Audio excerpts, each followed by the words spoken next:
Chapter 1062. Miss Pei, don't worry. I'll agree on his behalf. There's definitely no problem. Brennan immediately patted his chest and promised.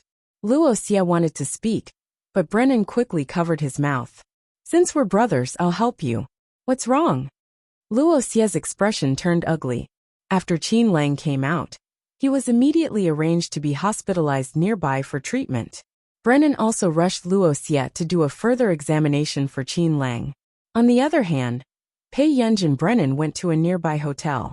In just half an hour, the equipment and cameras were all ready. Miss Pei, why don't you change your clothes first? Brennan smiled, but his hands were nervously rubbing. Okay. Pei Yunj sent Huoshi the last location message. Miss Pei, are you looking for someone to bring you home? Actually, I can send you home. Brennan was very enthusiastic. No need. After Pei Yunj finished speaking, she followed the makeup artist and walked in. Brennan did not feel defeated. Instead, his eyes lit up as he looked at Pei Yunj. Director, this person has a bad temper. Where did you hire her? Someone sighed. Really? I think she's quite cool. It wasn't easy for me to hire her. You guys have to work harder. Brennan snorted. He had a feeling that this advertisement would be popular. The others were speechless. Was this the God's face filter? 20 minutes later, everyone finally knew why Brennan's filter was so big. Brennan had actually taken on this advertisement for more than half a year. However, he had interviewed artistes of all sizes, from international movie actresses to theater students. No one could meet Brennan's high standards. This made everyone feel that Brennan was too stubborn. How could anyone have a God's face that walked out of a painting? But at this moment, the staff members of the advertisement shoot looked at the person walking over and felt that their faces were slapping regardless of gender. When they saw this scene with their own eyes, their eyes almost popped out. In the beginning, Brennan had defined the theme of this perfume as purity and desire. Simply put, it was high class and sexy. Hence, he had not considered Asians. The clothes he prepared were also more palatial. However, when he saw Pei Yunj, Brennan vaguely felt that the girl in front of him could break his fixed thinking. Therefore, he quickly contacted a friend who was a collector and sent over his favorite sandalwood folding fan. It turned out that his intuition was right. He looked at the girl in front of him. Her black hair was wet, and water droplets slid down her slender and fair neck to her loose collar. However, she didn't show any emotion. Her pair of lazy and bright eyes contained a distant playfulness. Instead, she had an aura that made people unable to get close to her. Pei Yunj was only wearing a long, translucent robe that clung to her body after getting wet. Her slender and beautiful hands were holding a folding fan, but the staff had already made sure that there was no risk of her being exposed. How are we going to film this? Pei Yunj's tone was still lazy. She lowered her eyes and played with the folding fan in her hand.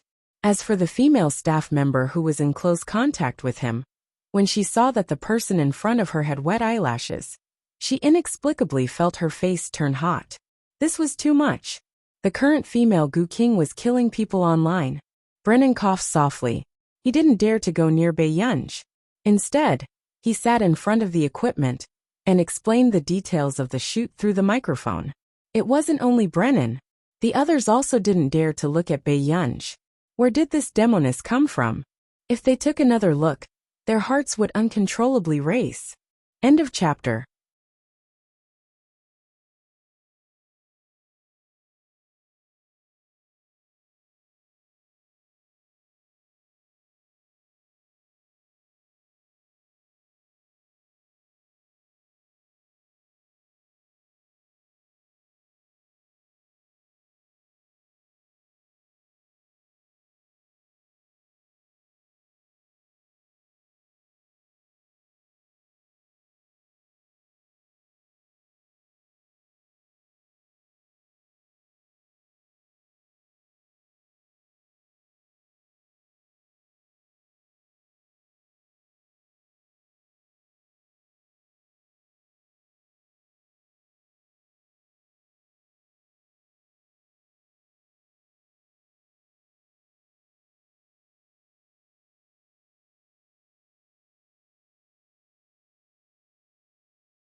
Chapter 1063.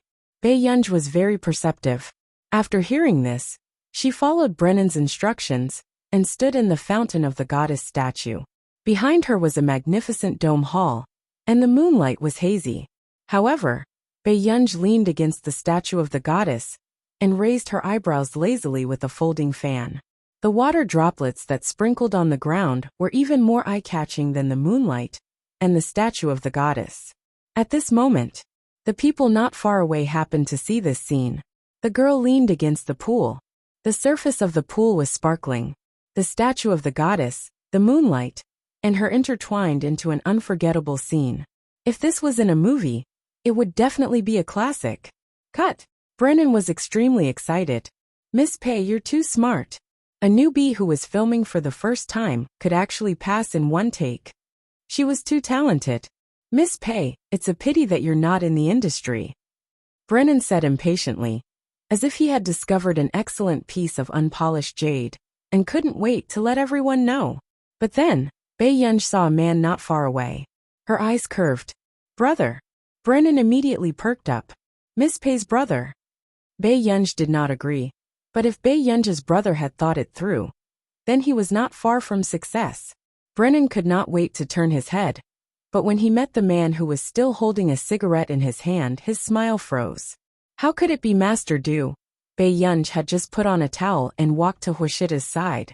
After the man exhaled a faint mist, his pale-colored eyes finally landed on her, and the darkness in his eyes disappeared. Do you like acting? Bae-yunj smiled and said, just so. Hearing this, he reached out and brushed the wet hair on her neck. His tone was light and calm, but he seemed to be restraining himself. Go and dry your hair. Bae-yunj raised her eyebrows. She did not notice that the man's voice was hoarse with desire. She followed the staff back to change her clothes. Brennan, who had always liked to capture people's emotions, felt Huashida's emotions for the first time. This wasn't any other kind of feeling.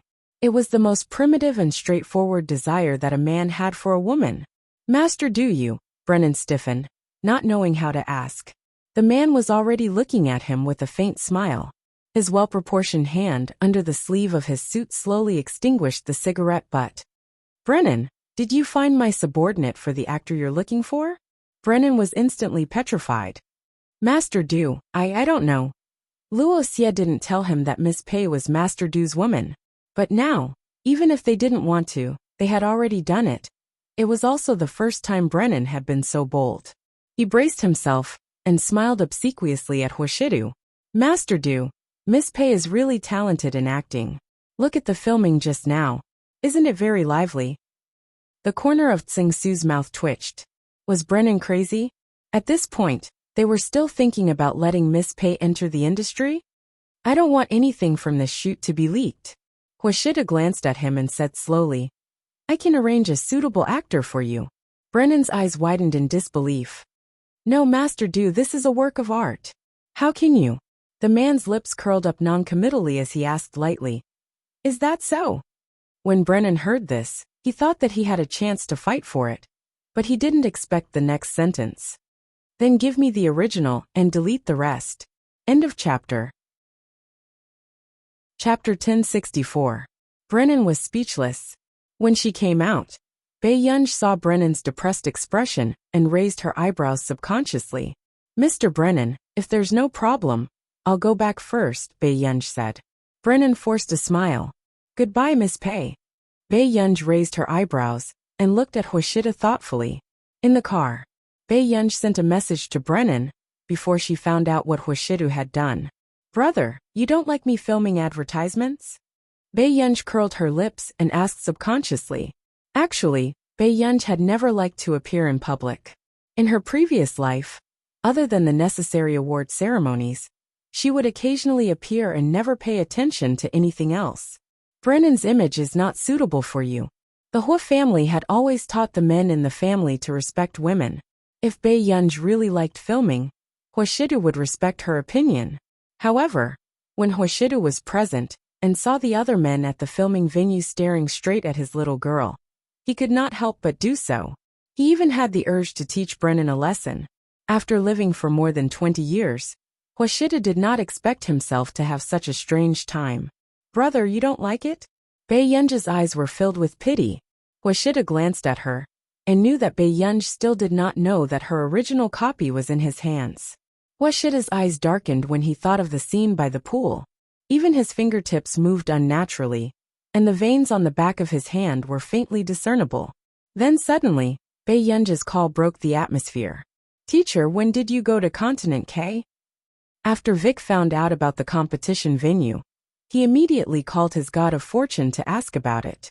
These 2 days, Beiyunge's tone did not indicate whether she was in a good mood. Vic was still uneasy. Then Mr. Chen's injury, is it all right? Beiyunge chuckled, but her voice was cold. He needs 3 operations, and will need at least 3 months of treatment. Does Mr. Vic think it's all right? Vic. Sure enough, he still provoked her. Beiyunge's tone was indifferent. Right now, I want to know how the competition will proceed. Chen Lang viewed the competition as more important than his life.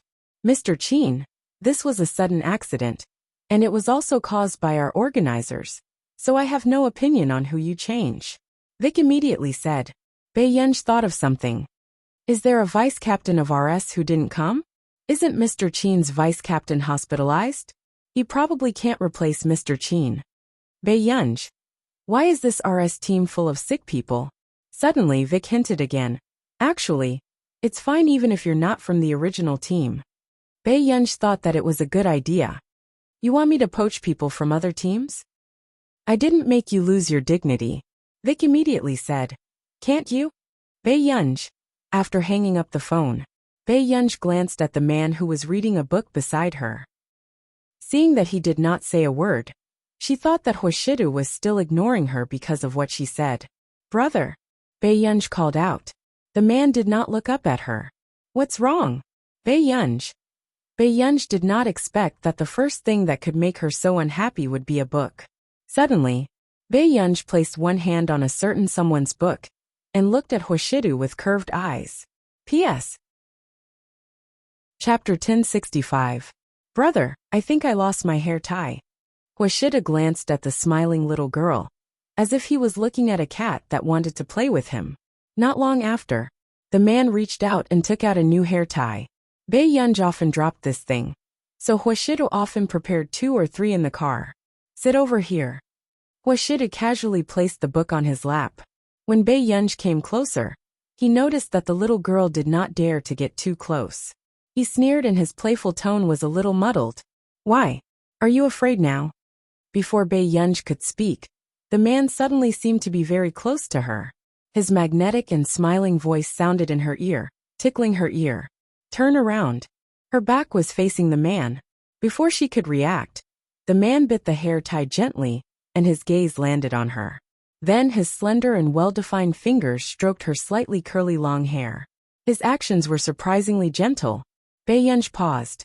For a moment, she did not expect the man to tie her hair. The man rolled up his sleeves elegantly, revealing a small section of his cold and fair wrist. The scene of him tying the little girl's hair with his eyes lowered was even more pleasing to the eye. It was obviously Hoshida's first time tying a ponytail for the little girl. It was a little low, but the effect was not bad. After he was done, Beiyunge was about to speak when the man suddenly reached out and gently pinched the back of her neck. His low and hoarse voice was unbelievably sexy. It's time to behave, Yunyan. Beiyunge's ears inexplicably heated up. When the little girl lowered her head just now, her collar was loose. From behind, he could clearly see the little girl's clear collarbone in front of her, and the scenery below her fair neck. However, Hoshida quickly avoided the places that he should not look at. The man's eyes were half hidden. For the time being, he did not want to scare this child. After returning, Beiyunge returned to her bedroom because of a phone call. However, she did not notice that Hoshida had gone back to take a cold shower first. In the study room, Master Du, Cui Hingchuan has come to Continent K. We've confirmed that it was indeed Director Donner who gave him the news, Zhou Yu said. Since we're already here, let's get ready to close the net. Hoshida wiped his wrist and said casually, but his eyes were filled with danger. However, in the bedroom, Bei Yunj could not help but frown when she heard Vic say that Qin Lang insisted on competing. Qin Lang rested for 7 days. If he forced himself to endure, he could indeed compete with injuries, but the result was not optimistic. Whether it was the competition or the injuries. Are you really not going to replace Sai? Vic asked cautiously. Bei Yunj sneered. I'm not a professional player. Then you plan to let Mr. Qin participate in the competition? In Continent K, it's not that easy to poach, Vic immediately said in disbelief. Bei Yunj hung up after saying that. I'll think of another way. But what Vic didn't expect was, for some reason, Bei Yunj made another call. Hello, coach, how come you have time to call me? The captain of the HK Esports Club under EG Corporation could not help but be excited. Bei Yunj thought for a moment. I have something to ask you. What is it? Bei Yunj, are you interested in joining the RS team? The HK captain. Does the boss know that you're so crazy to poach people? The next day, Continent K Academy. Director Zhou. Donner never thought that this matter would actually make Zhou Yu come over. After being doted on by the big shots, I've gone wild. /book/83224/. Chapter 1066. How did YG get involved with that person? Donner's expression did not look too good, but he did not dare to offend Zhou Yu. Book/36649/. Do you remember what I just said to the director? Zhou Yu smiled politely, but the emotions in his eyes sent chills down one's spine. After Donner came back to his senses, he nodded with some lingering fear. Director Zhou, I understand. That's good. Zhou Yu nodded. However, just as Donner heaved a sigh of relief, Zhou Yu handed him a very familiar agreement. Oh right, there's another agreement that you need to sign. After Donner opened it, his expression was particularly ugly. This was YG's confidentiality agreement. But in front of Zhou Yu, he could only slowly pick up the agreement with trembling hands and sign it. After passing it to Zhou Yu, he heard him laugh. Thank you for your cooperation, Mr. Donner. But there's another piece of news that you should receive very soon. This is Sir's return gift to you. With that said, Zhou Yu left very quickly. Not long after Donner guessed, he received a notice and his face instantly turned pale. He had been unanimously decided by the school board to remove him from the position of director. Donner's pupils constricted violently, as if all the strength in his body had been drained. His eyes were unfocused as he sat there paralyzed. How could this be? Could it be that person who did it? Donner recalled Zhou Yu's return gift, and his expression became even more fearful. His face turned ashen again. That person must have found out. He had already leaked YG's matter. Donner fell into endless regret and pain. Why did he have to provoke YG in the first place? Just as they arrived at the place where Nancy had agreed to meet, Bei Yunj heard Nancy say in puzzlement, That's strange. I haven't even started to deal with him. Why has Donner been removed from his position? Bei Yunj raised his eyebrows. What do you mean by removed? Nancy turned around and saw Bei Yunj. He explained. Early this morning this matter was spread everywhere. They said that Donner was suddenly removed from his position by the school board of K Continent Academy today, and that the vice director will be promoted. It's really retribution. Nancy sighed, and felt that she didn't have to do anything. Bei Yunj's eyes darkened. She suddenly remembered that this morning, Zhou Yu had hurriedly avoided her and left with a document. Nancy's voice interrupted Bei Yunj's thoughts. Guer, I heard from Shang Yin that you don't want the doctor from Zhongxinglin. Why don't you try the one I found? Bei Yunj saw Nancy take out a folder. When she picked it up and opened it, the photos inside were also very familiar. Luo squinted. Bei Yunj's eyelids twitched, and she immediately threw the documents back onto the table. No need. Why did you refuse? This young man was very accomplished in medicine. Even that old man Stephen had praised him. Besides, this young man really likes you. He begged me for a long time. Bei Yunj. Why didn't she know about this? Get her away from me. I don't want to cause trouble for myself. Bei Yunj glanced at Nancy, still cold and emotionless. Nancy. He didn't know what that young man was thinking. He actually liked his disciple. When he talked about Guer, he looked like a nervous little boy. But he had heard from Stephen that Luo Xia had done a lot of research on bipolar disorder. Maybe he had a way to cure Bei Yunj. Nancy laughed. That young man won't let it go. I think he's very fanatical about you. Bei Yunj, please inform the administrator backstage if you need help.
Chapter 1067. Bei Yunj's eyelids twitched. There was no need for that. By the way, Gur, did anyone look for you in the past 2 days? Nancy seemed to have thought about it for a long time before he finally asked. What's wrong? Bei Yunj looked up at him. Nancy's eyebrows were almost twisted into a fried dough twist, but after a while he sighed. It's the Confederation's Laboratory 191. Bei Yunj had some impression of this laboratory. Nancy had mentioned it to her before. The level of the laboratory in Continent K could overlook the entire world. And the Confederation's Laboratory 191 was considered the leader of the dragons in Continent K. Are they planning to look for me? Bei Yunj asked.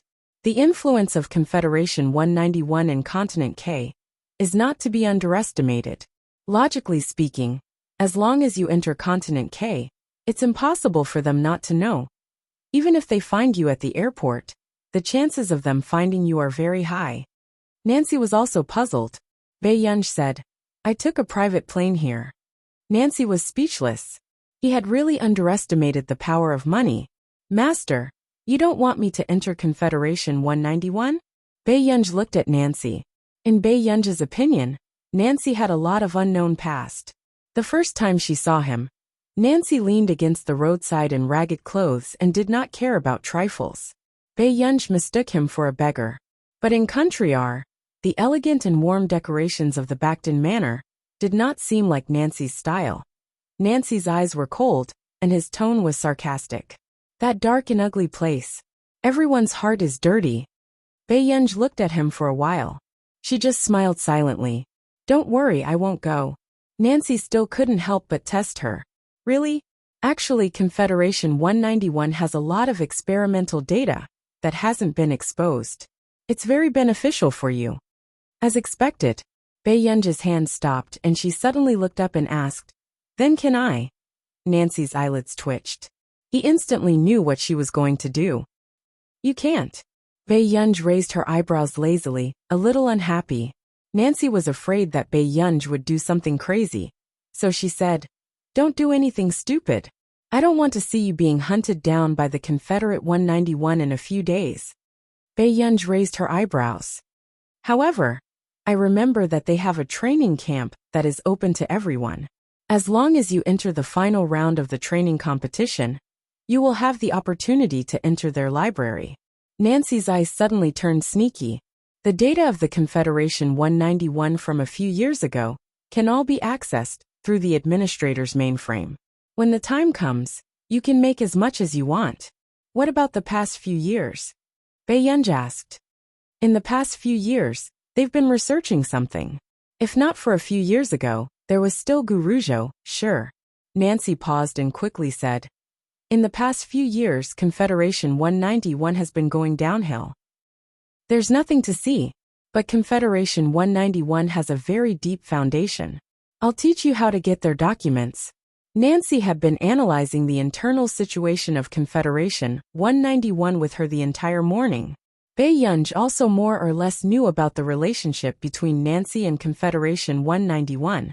Nancy used to be an external mentor of Confederation 191, but later on, because of some things, her relationship with Confederation 191 completely collapsed.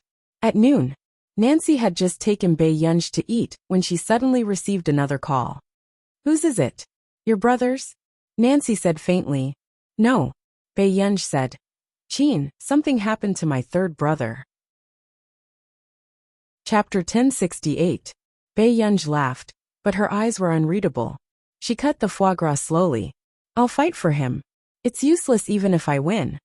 According to the standard procedure, Bae-yunj was not a member of Chin Lang's club, and she did not sign up for the competition. Vic could agree to let her participate, but the competition was for the public to see. "Then you're just going to watch?" Nancy did not believe that Bae-yunj would do this. Bae-yunj looked at him and smiled. "I'll go out in the next few days." "What?" "But the registration for Confederation 191 is the day after tomorrow. If you miss it, you'll have to wait another year." Nancy frowned. This competition could not be signed up by others. "Then we'll talk about it next year," Bae-yunj said lightly. Nancy was stunned for a moment, but he quickly reacted. "Is it for your third brother?" Bae-yunj did not say anything. Nancy did not understand Bae-yunj either. Bae-yunj looked like she did not want to get close to the Chin family, but when the Chin family was in trouble, she had to protect the Chin family's interests first. Nancy knew very well how precious the data of Confederation 191 was to Bae-yunj, who was as talented as a hacker. Where did such a cold-faced but warm-hearted girl come from? Nancy could not help muttering, "I owe her this," Bae-yunj said carelessly. When Nancy heard this, he thought that Bae-yunj was talking about Chin Lang. In the afternoon, Luo Xie came to Nancy's laboratory. "It's still not possible. She might think that you're not suitable." Nancy touched the teapot and said calmly, "Then who does she like?" Luo Xie pursed his lips. "Not yet. Sa, young man, listen to me. He's not a good person." Nancy began to speak ill of her apprentice in a serious manner. However, Luo Xie noticed the candy wrapper and unopened candy on the table. He could not help but frown. This candy is, in Luo Xie's opinion, this kind of food should not be in a laboratory. It was too disrespectful to scientific research. "You like it?" Nancy was stunned. Luo Xie's eyelids twitched. "Senior, do you have any relatives here?" "No," Nancy said. "Then this child snacks." Luo Xie's eyes were filled with disgust. Nancy happened to catch the emotions in Luo Xie's eyes. Her turbid eyes flashed with a flash of light. "This is food." Luo Xie's body trembled. He suddenly raised his head, his gaze exceptionally cold. It was as if Nancy had insulted his idol. Nancy. He couldn't figure out why Bae-yunj had such a good image in Luo Xie's eyes. "It's really hers. How old am I? How can I like to eat such things?" Nancy would never admit that she had stolen Bae-yunj's candies. Luo Xie also seemed to have suffered a heavy blow. His face didn't look too good. He discovered that his idol's private life was different from what he had imagined. In his opinion, he should be an arrogant, unruly, and cold person. But why would she eat sweets? And they were all strawberry flavored. Then Luo Xie said something that didn't sound very smart. "How can she eat candy? Nancy, see how that wicked apprentice of his has got the young man in a trance. He laughed. What, do you think she's a goddess who can't eat? Only drinking do? She didn't. Chapter 1069. Luo Xia was in a daze, and even his figure was on the verge of collapsing. It was as if he had been deceived. Nance looked at Luo Xia with pity, and thought of what Zhong Shenglin had taught Si Qingyan. Stay away from your idol's private life. Otherwise, you'll never know how wild your idol is when she's not human. Sai, I'll tell you the truth, kid. Nance could not stand it anymore and tried to persuade him. Gah. That's not what you imagined at all. She has a bad mouth, a bad temper, and likes to hold grudges. However, Nance did not expect Luo Xia to not believe him, and even look at him coldly. Senior, even if you don't like her, you can't insult her reputation like this, Luo Xia said. Nance was speechless. Wasn't he telling the truth? No, Luo. Old Mr. Nance, since you're not willing to help me, I'll go back first. Before Luo Xia left, he interrupted Nance's explanation. Oh right, even if you don't help me, I hope you won't insult me like this. He smiled coldly. You were talented back then, but I believe that you will soon surpass your achievements. With that said, Luo Xia directly turned and left. Nance was speechless. Hardcore fans could not afford to offend him. These few days, Bei Yunj greeted Huashidu and said that she was studying at her senior's place. Huashidu rarely asked her anything else. He only told her to rest. However, many things had happened in Continent K these few days. As Qin Lang was not around, the remaining team members and coaches got into a fight on the way back to the hotel, and were sent to the local police station in Continent K for a few days. And because of this, Qin Lang was so angry that he almost beat up this group of bastards and made them his friends. In the ward, the old coach was still discussing a solution with Qin Lang. These bastards, they're all too outrageous. If they were in front of you, they wouldn't dare to fight. Qin Lang glanced at him and sneered. The old coach paused and smiled awkwardly. But Ojua is indeed stronger than me. He can train you better, but he can't suppress the other brats. In half a month, when I officially leave, Qin Lang changed the topic. The whole team was sent to the police station because of a fight. I don't know what the outside world is talking about. Don't worry about that. The news outside has been suppressed. Nothing has been leaked, the old coach said. What? Qin Lang looked up at him in surprise. In the past, as long as there was a slight disturbance in the esports circle, it could cause the entire esports circle to sink. However, the news of the entire RS team being sent to the police station for fighting was so explosive. Yet it didn't spread like wildfire? Speaking of which, I also find it strange. The headquarters was prepared to suppress it for you. But in the end, the person who suppressed it for you was EG Corporation. The old coach sighed. EG Corporation has been expanding the market in Continent K recently. They're much better than our headquarters. However, why would EG Corporation help us? Qin Lang's short silver hair was messy, and his dark eyes were gloomy. He remembered that Go seemed to know Vic from EG Corporation. However, when Qin Lang called Bei Yunj, no one answered. Forget it. Let's find out what happened when they were fighting. Qin Lang leaned against the wall and said calmly. 7 days passed. The finals of Map of the Gods on Continent K had begun. Chapter 1070. After Xiao Han hung up the phone, he was completely relaxed. His power would protect him. He just played with a woman, not murder or arson. No matter what, he would not admit to this. How could an artist be associated with a rapist? He would never allow anyone to ruin his image. As for Yuan, Xiao Han crossed his fingers, his eyes filled with viciousness. He would make her regret being so stupid and ignorant. For some reason, the news of Xiao Han being detained by the Yinqing police station exploded on the entire foreign network. Especially when they found out that the instigator of this matter was Yuan. It caused a heated discussion and anger. What does country A mean? Country-wise people detain them so casually? They're so bold. Could there be a conspiracy behind this? The music industry doesn't get involved in politics. I also hope that country A respects artists. Thank you. Isn't Yuan the most speechless one? The International Musicians Association has a hierarchical system. No matter how powerful Yun is, she's inferior to Mr. Xiaohan in seniority. Isn't it obvious that there's someone behind this? How dare they stop Xiaohan's performance? I request for Yun to withdraw from the International Musicians Association. That's right. Yun must withdraw from the International Musicians Association. Country A has no right to detain Xiaohan. I heard that too. It's said that the woman who was violated looks very ordinary. The discussion grew louder and louder. The next day, there were even members of the International Musicians Association who jointly requested Yun to withdraw from the International Musicians Association. However, to everyone's surprise, not only did Du Xiao not let them withdraw, he even forced this group of joint petitioners to withdraw. The people on the foreign network were furious. I can tell now. Du Xiao is Yun's backer. You just found out? When Du Xiao brought Yun into the International Musicians Association, he probably wanted to pass the position to Yun. Otherwise, would Yun dare to be so arrogant? After this incident, Du Xiao's side couldn't be at peace. President Du, how can we protect Yun? The voices outside are too loud. If this continues, I'm afraid they will boycott the International Musicians Association. Mais, tell me the truth.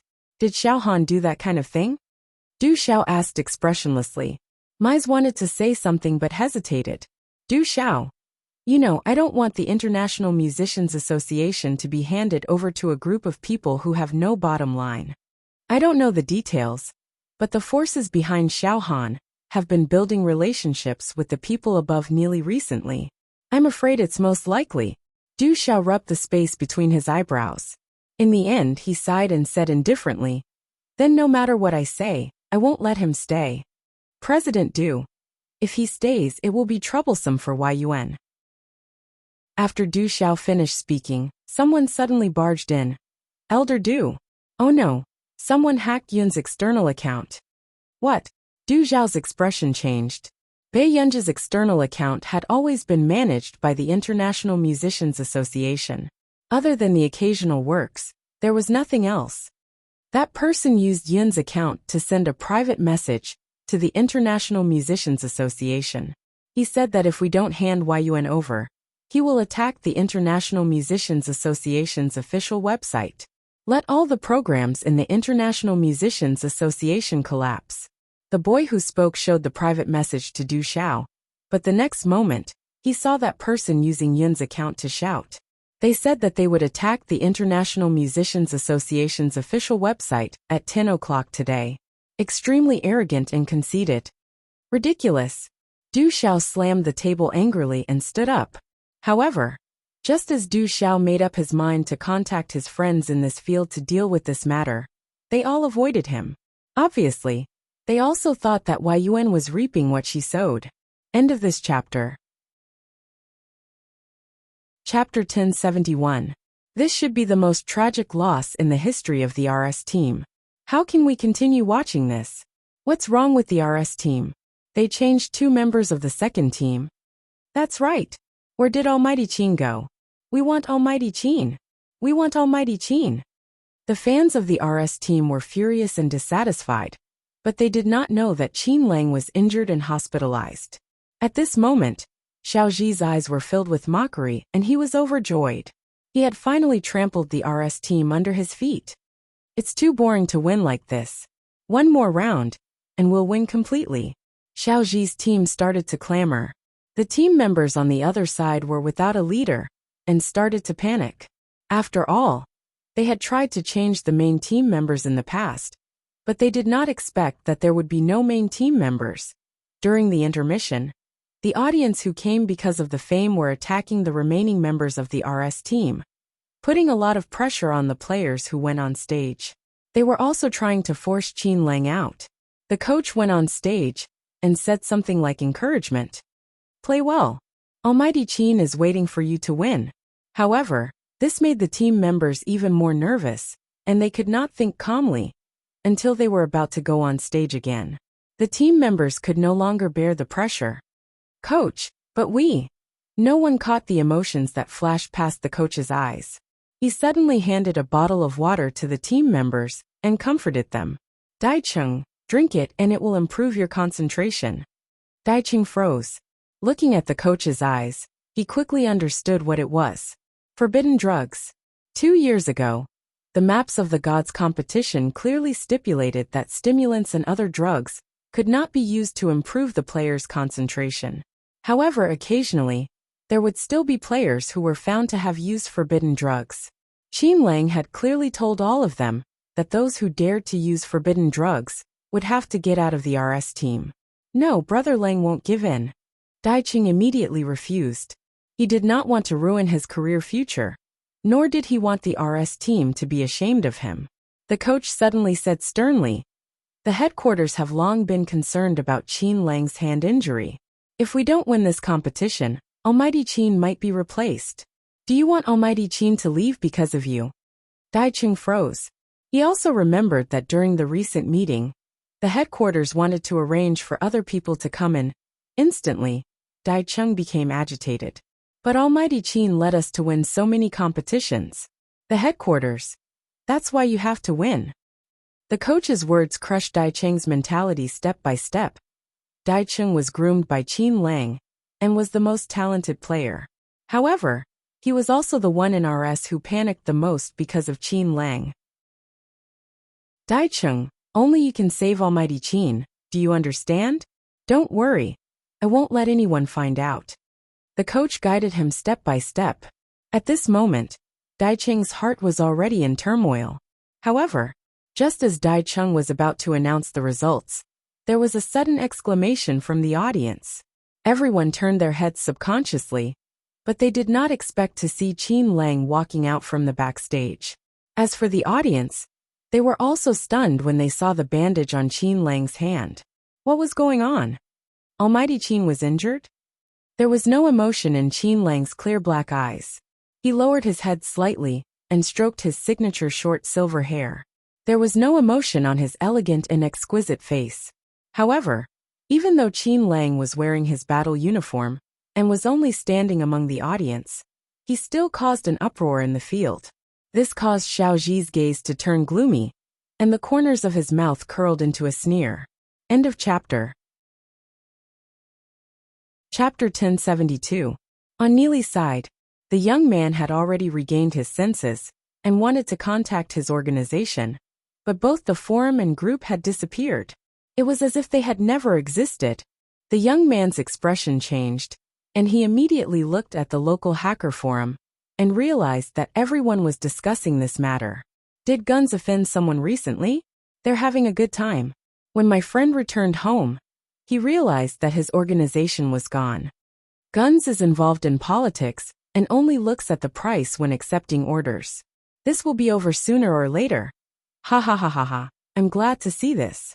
I heard that Guns has taken on a big order recently. It's from that person from the International Musicians Association.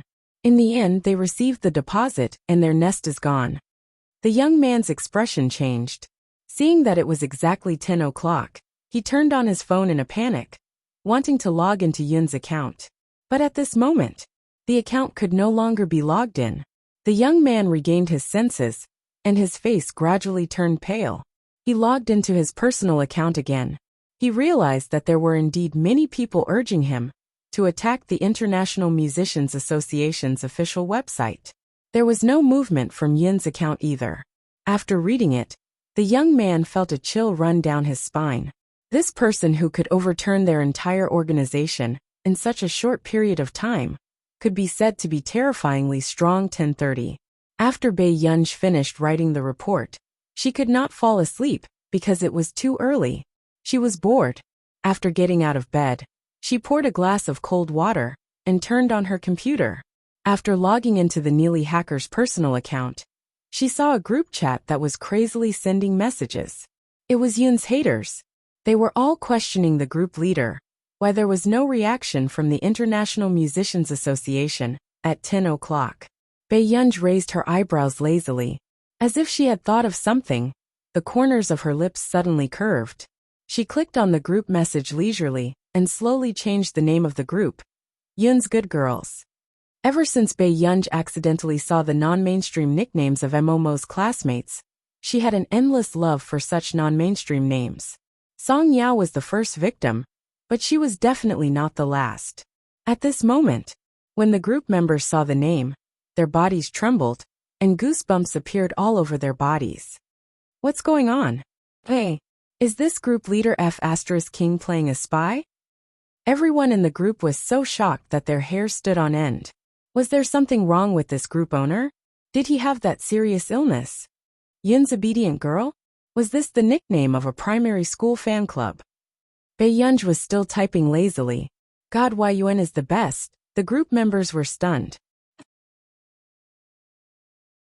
Has this group owner lost her mind? Many of the group members were so angry that they cursed, but the other party just kept spamming the same sentence and ignored them. Everyone flew into a rage. When they realized that they could not fight against the evil forces, many of them decided to leave the group. But at this moment, they realized that no matter what, they couldn't leave the group. There was even a sentence that popped up in the background. You enjoy the lifelong membership of Yun's good girls. Everyone. It wasn't harmful, but it was extremely insulting. They wanted to kill the group leader.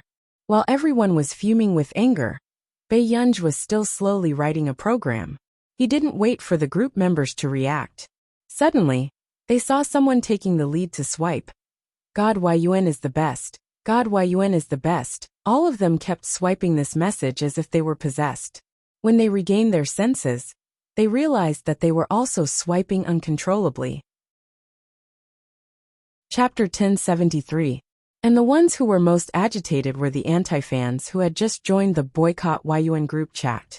Who would have thought that before he could conceive a great anti-fan career, the group chat would become Yun's good girls, in the blink of an eye? A certain boy's body trembled. What the F***ck? Is this a F***king trap? Before he could come back to his senses, what was even more creepy was that he saw all the group members excitedly scrolling. God, Yun is the best. As an anti-fan, he felt a chill run down his spine. He had actually been deceived by a hardcore fan club. The boy immediately wanted to leave the group and run away, but when he chose to leave the group, a sentence popped up from the backstage. You enjoy the lifetime membership of Yun's good girls. The boy. Was this something a human would do? But until later. Only then did the others know that this anti-fan group was called Boycott Yun. As long as they chose to join the group chat, the name would immediately change to Yun's good girls. What a good trick. At the same time, the young man, who was mentally preparing himself, took a deep breath and clicked on it when he heard the constant notifications from the group chat. However, he did not expect the situation to change. No one was scolding him anymore. Even the group name had changed. The young man looked at the God, Yun is the best. His expression changed, but the fear in his heart also arose. It was obvious. After the other party hacked into his computer, he obtained all his information and even knew who he was. The young man took a deep breath and suppressed his fear. He no longer dared to provoke this person. He could not win against this person at all. But immediately after, everyone saw that Yun had actually updated her status. It was as if she was feeding everyone chicken soup for life. But it was also inexplicably annoying. Yun. In this world, there are always people secretly loving you. Picture. The attached picture was a screenshot of a group message called Yun's Good Girls. Inside, all of them were spamming the slogan, God, Yun is the best. And those who were paying attention to this matter realized that these people who were spamming slogans were all Yun's anti-fans. What was going on? Were these anti-fans all fence-sitters? Where were the hackers who wanted to attack the International Musicians Association? They had agreed to meet at 10 o'clock. So why was the account back in Yun's hands? The onlookers couldn't understand. And all the anti-fans were so angry that they almost blacked out. How shameless could he be? How shameless was she? In the meantime, many unorganized anti-fans were puzzled. They could not understand why their former comrades had suddenly betrayed them. Hence, when the unorganized anti-fans saw that there was still a group of people in the biggest boycott group, they all applied to join the group. But then, the familiar scene appeared again. In the blink of an eye, the group name suddenly changed to Yun's Good Girls. The new haters? Question mark. What the heck? What kind of death operation was this? That night, all the anti-fans felt for the first time what it meant to kick an iron board. That night, Yun's group of girls continued to grow. Every member who had entered the group and received the honor of being a lifelong fan was so angry that they couldn't sleep. Especially later on, the old anti-fans tried their best to tell everyone not to join a certain anti-fan group. But there were always people who killed the cat out of curiosity. They became Yun's obedient girl and fell into extreme regret. Du Xiao Goa? Du Xiao, you got the account back? Chapter 1074. Especially when they saw that their favorite team member was half dead. What the F***ck? Is this new girl crazy? Why is the team battle like this? God, I can play better than her even if I use my face to roll on the keyboard. The fans of RS team were especially angry. However, after Bei Yunj saw the skill level of the other members of the team, her originally clear voice became slightly hoarse. Dai Cheng Jian 25 seconds. The rest of you continue to defend.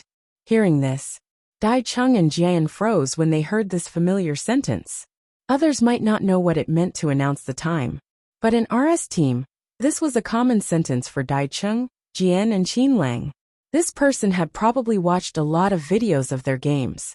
However, even Qin Lang rarely announced the time within 30 seconds. However, in the current situation, RS team had all fallen. This was their last chance to turn the tables. Dai Cheng and Jian gritted their teeth and could only rush up to attack. Just as Xiao Ji and the others were about to deal with Dai Cheng and Jian, Bei Yunj finally took action to attract the firepower. The audience and the people in the live broadcast room exploded. Is this girl crazy? What is she planning to do by attacking with Half-Blood? Is she going to deliver a kill, and it's a 1 versus 4? Don't play if you don't know how to play. This F***King RS team is going to become a joke, because of her. At this moment, Xiao Ji's eyes were also filled with sarcasm. He only left one person to deal with Dai Cheng and Jian, who were Half-Blood. Bei Yunj suddenly pursed her lips, and a playful smile appeared on her beautiful eyes. When the others were not paying attention, 15 seconds had passed. Suddenly, no one noticed that the person in RS team's main seat had already operated the keyboard as fast as a shadow. A snake-like movement, coupled with a dazzling operation, was so fast that no one could see the control clearly under the game's special effects. Even the commentator felt that it was only a moment. The words in the middle of the screen seemed to be stuck. From the first kill to the 4th kill, it was done in one go. Before the commentator could even speak, the main god controlled by Bei Yunj had already teleported to Dai Cheng's direction in the last 3 seconds. The 5th kill and the destruction of the camp made this game end in 3 seconds. This scene, even Dai Cheng and Jian were stunned. Why was this so different from what they had agreed with Almighty Qin before? Almighty Qin reported that he would arrive in half a minute to assist. This father's time report was to end the battle in 25 seconds? What kind of extreme reversal was this? Commentator. Why was there another person who wanted to ruin their livelihood? He hadn't even started commentating. But the competition was already over? Originally, they thought that the most difficult task would be explaining Almighty Qin. But now they suddenly felt that this newcomer was even more inhuman. The bullet screen was dead silent as well. Just now, was there something wrong with their network? Why did the battle end in the blink of an eye? The bullet screen and live audience went crazy. Did this newbie cheat? F***ck. I just realized that this Big Shot's record in Continent Z is against Team HK. Team HK hasn't won even once. Wait, let me make sure that I'm not dreaming. Will RS win? F***ck. This big sister is really fierce. Too ferocious. 5 straight kills. This flying effect is even better than Almighty Qin. Look at the expressions of the other RS team members, they're all dumbfounded. I'm dying of laughter. Ah, Billion God. Blow up our Billion God woo. I just saw the forum, and found out that Billion God actually came to substitute for the competition. I can finally see my daddy Billion play live. End of chapter. Chapter 1075. The friend above is late. Your Ishan is already in a killing frenzy. The people on the other side are all gone. The livestream platform had a nameplate special effect for the rich people who had rewarded them. Therefore, one of the comments by an ID called Brother Ishan's Little Cutie jumped into the eyes of the public. Why is my Ishan a girl? Everyone seemed to be able to hear the heartbreak of his girlfriend fans and couldn't help but want to laugh. But then, the annoying netizens in the live stream started to bully the rich people. Sister Ishan's little cutie. DBQ Ishan is too handsome. I'm here to get the ID.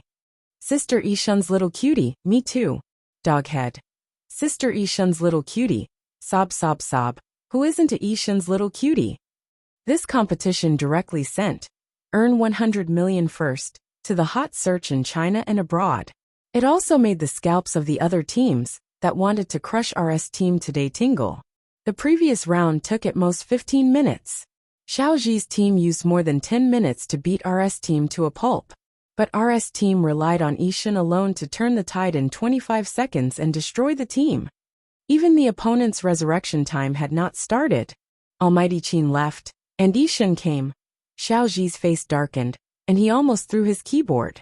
Who exactly are you? He was so close to beating Qin Lang. Pei Yunj was still slowly putting on her black leather gloves. Her eyes were filled with laziness and impudence as she said slowly, "You don't have to know who I am. Those who are beaten down can only call me Daddy." Dai Chung and the other members. This temporary captain was so ruthless. The first round was just luck. Next, I'll let you know the consequences of being arrogant, Xiaoji said fiercely.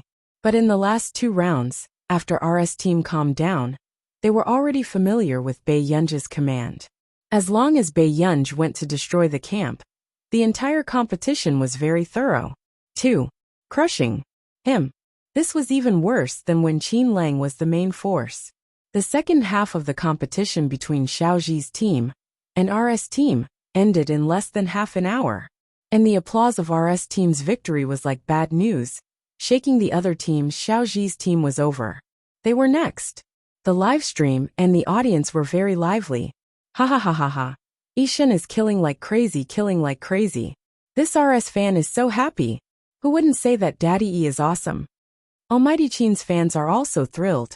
But if Almighty Qin comes back, who will be the captain? They are both so strong. Am I the only one who thinks they can be a couple? No. I said no. I will not allow my 2 husbands to betray me. He stopped midway. The captain of the HK team walked over with a terrible expression. This made Dai Chung and the others subconsciously stand in front of Bei Yunj, fearing that there would be a conflict. After all, they had always been at odds with the HK team. Dai Chung was caught off guard and pushed away by the HK captain. What are you trying to do? This voice attracted the attention of the spectators from the other teams. But then, everyone's jaws dropped. The HK captain looked aggrieved. Coach, why did you become the captain of RS? Bei Yunj glanced at him. Weren't you unwilling to join RS? HK captain.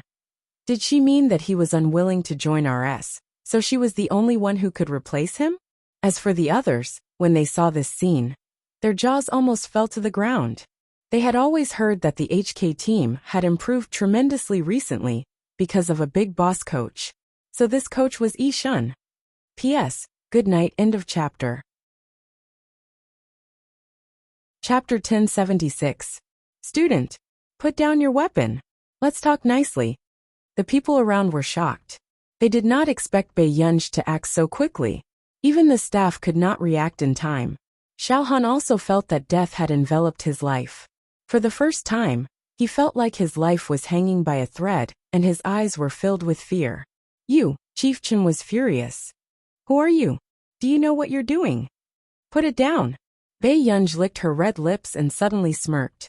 Before anyone could react, she punched Xiaohan's face ruthlessly. Xiaohan's mouth was filled with blood, and his teeth were loose. After howling in pain, he was trembling in fear. The rest of the people were also anxious and in disbelief. They did not expect someone to dare to hit someone in the police station. Crazy. She was really crazy. Bei Yunj turned her neck, and the sound of her muscles and bones moving could be heard clearly. She suddenly laughed, and her voice was dangerous and cold. Are you threatening me? Tell me, what kind of urn do you like? Xiao Han met Bei Yunji's cold eyes, and felt as if he was soaked in ice as his body trembled. Fortunately at this moment, Song Yao heard the commotion at the door, and immediately opened the door and rushed in. When she saw this scene, her face paled slightly, and she immediately went up to grab Bei Yunji's hand. Yunj, calm down. The redness in Bei Yunji's eyes faded and she saw Song Yao holding her hand. Are you alright? After Bei Yunj regained her senses, she took a deep breath and said calmly, My hand hurts. Everyone was speechless. Good fellow. Why did it feel like she was being bullied? Then don't be rash. I'll go buy disinfectant cotton for you. It was not the first time Song Yao had seen Bei Yunj unable to suppress her temper. Her fierce appearance was indeed scary. Got it. Bei Yunj replied calmly. Song Yao touched Bei Yunji's head and ran out hurriedly. The others did not dare to agitate Bei Yunj, afraid that Bei Yunj would do it again. Outside the door, Chief Chen had a bad temper. Find her parents. Call this person's parents over. Have you found the school's parents' phone numbers? The staff member checked slowly. Soon. Who wouldn't shout good in their hearts when they saw Xiao Han being beaten like a dog? However, with Chief Chen around, no one could say anything. What bastard is this? Daring to snatch a gun here. I want to see which parent raised such a daughter. Chief Chen finished speaking. The staff member had already made the call, but when he heard the familiar formulaic reply, he felt a little strange. There was an inexplicable sense of familiarity. Hello, is this the Hualing Subdistrict Police Station in Yun City? Please wait a moment. Someone will come to deal with it in half an hour. The staff answered in confusion. After hanging up the phone, he felt that he had seen this phone number before. Chief Chen had already brought the foreign negotiators and Xiao Han into the meeting room. 20 minutes later, the staff member suddenly had a ridiculous idea in his mind. He immediately opened the record book and checked the phone numbers one by one. She didn't expect that he would really find her a few minutes later. He took a closer look.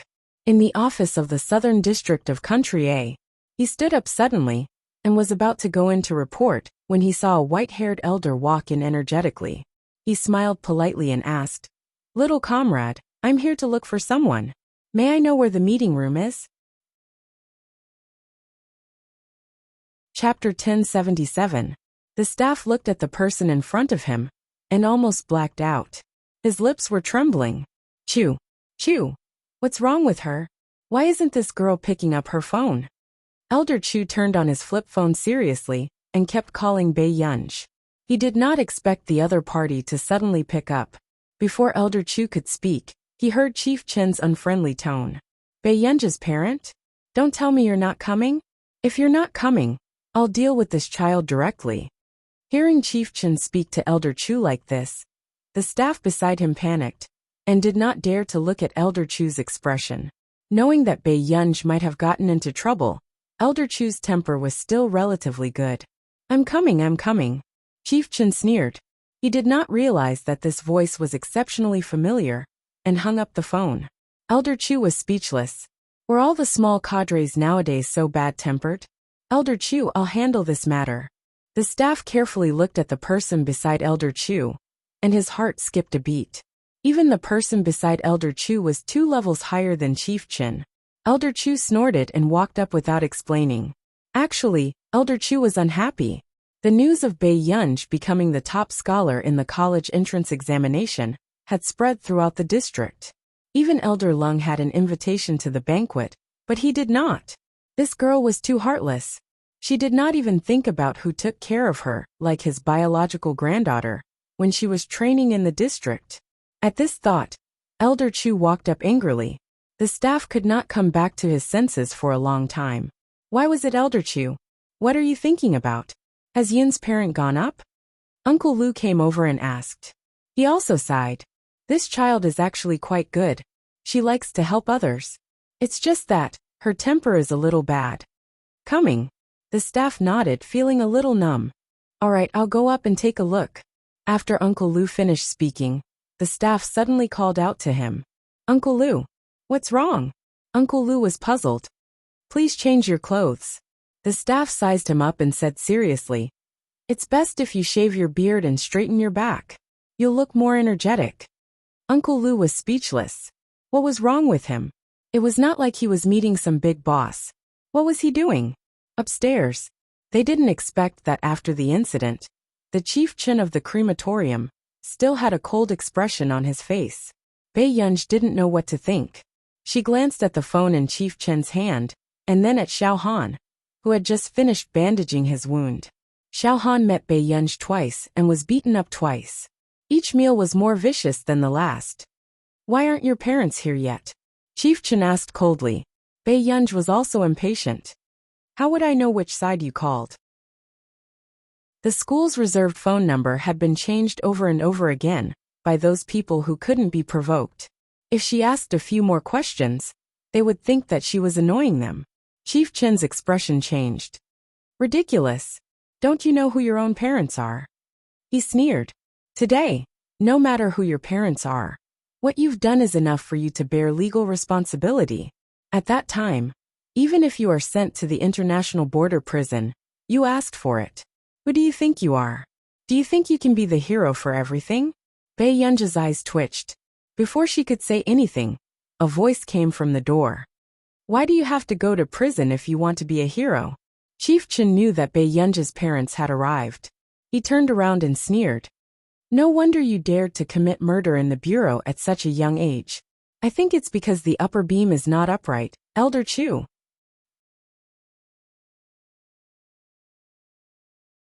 Chapter 1078. Director Chen instinctively stood up, his entire body tense. His mind was in a mess. He didn't understand why Elder Chu would appear here. And one of the foreigners happened to have seen Elder Chu before. His expression changed slightly, and he had the same question as Director Chen. The upper beam is not upright, and the lower beam is not upright. Elder Chu laughed, but there was no smile on his face. From the beginning to the end, he gave off an inviolable sense of dignity. Silly girl, what did you do this time? You got someone to scold me while you were at it. Although he was scolding Bei Yunj, Director Chen was scared witless. He felt that Elder Chu's words were directed at him. After regaining his senses, Director Chen's face turned even paler, and he looked incredulous. Bei Yunj's guardian is Elder Chu? Therefore, he was shouting at Elder Chu on the phone just now and even scolded him in front of him. Director Chen suddenly felt a chill down his spine, and he almost fainted. He had already checked Bei Yunj's information, but he didn't expect that the guardian would be Elder Chu. Elder Chu only glanced at him indifferently and said calmly, Don't worry about my identity. I'm here this time to find out what this fellow has done. If she's really guilty, I won't disobey the law. But if my girl is being bullied, Elder Chu sneered. But everyone present had a bad feeling. This old man isn't dead yet. I want to see which dog dares to bite my head. As soon as he finished speaking, everyone's scalps went numb, and they didn't dare to look at Elder Chu. Everyone knew that Elder Chu was famous for his bad temper, and he never gave anyone face. But it was this kind of Elder Chu who had made countless contributions when he was young. Even many of the main characters in movies and TV series were based on him. At this moment, Director Chen's legs were already trembling. He swallowed his saliva, and his eyes were still empty. How could Bei Yunj's guardian be Elder Chu? Originally, he had planned to solve this matter without telling the higher-ups. After all, Xiao Han's background was very powerful, and even had connections with Country A. It was fine for him to give Xiao Han some face. Besides, he didn't think that it was worth it to create a conflict between two countries for a powerless woman. But the unexpected mistake was this Bei Yunj. Bei Yunj also fell silent. Not long after she asked, Old Master? You my guardian? She couldn't understand why this group of old men had such similar interests. She liked to be a parent everywhere she went. Why, can't I? Elder Chu said confidently. All right. Bei Yunj leaned back, closed her eyes and rubbed her eyes. She didn't care if there was one more person. What's wrong with you? You didn't even pick up your phone? Elder Chu was very engrossed in his role. Bei Yunj glanced lazily at Director Chen, who was about to shut himself up. How are you going to pick it up if it's taken away?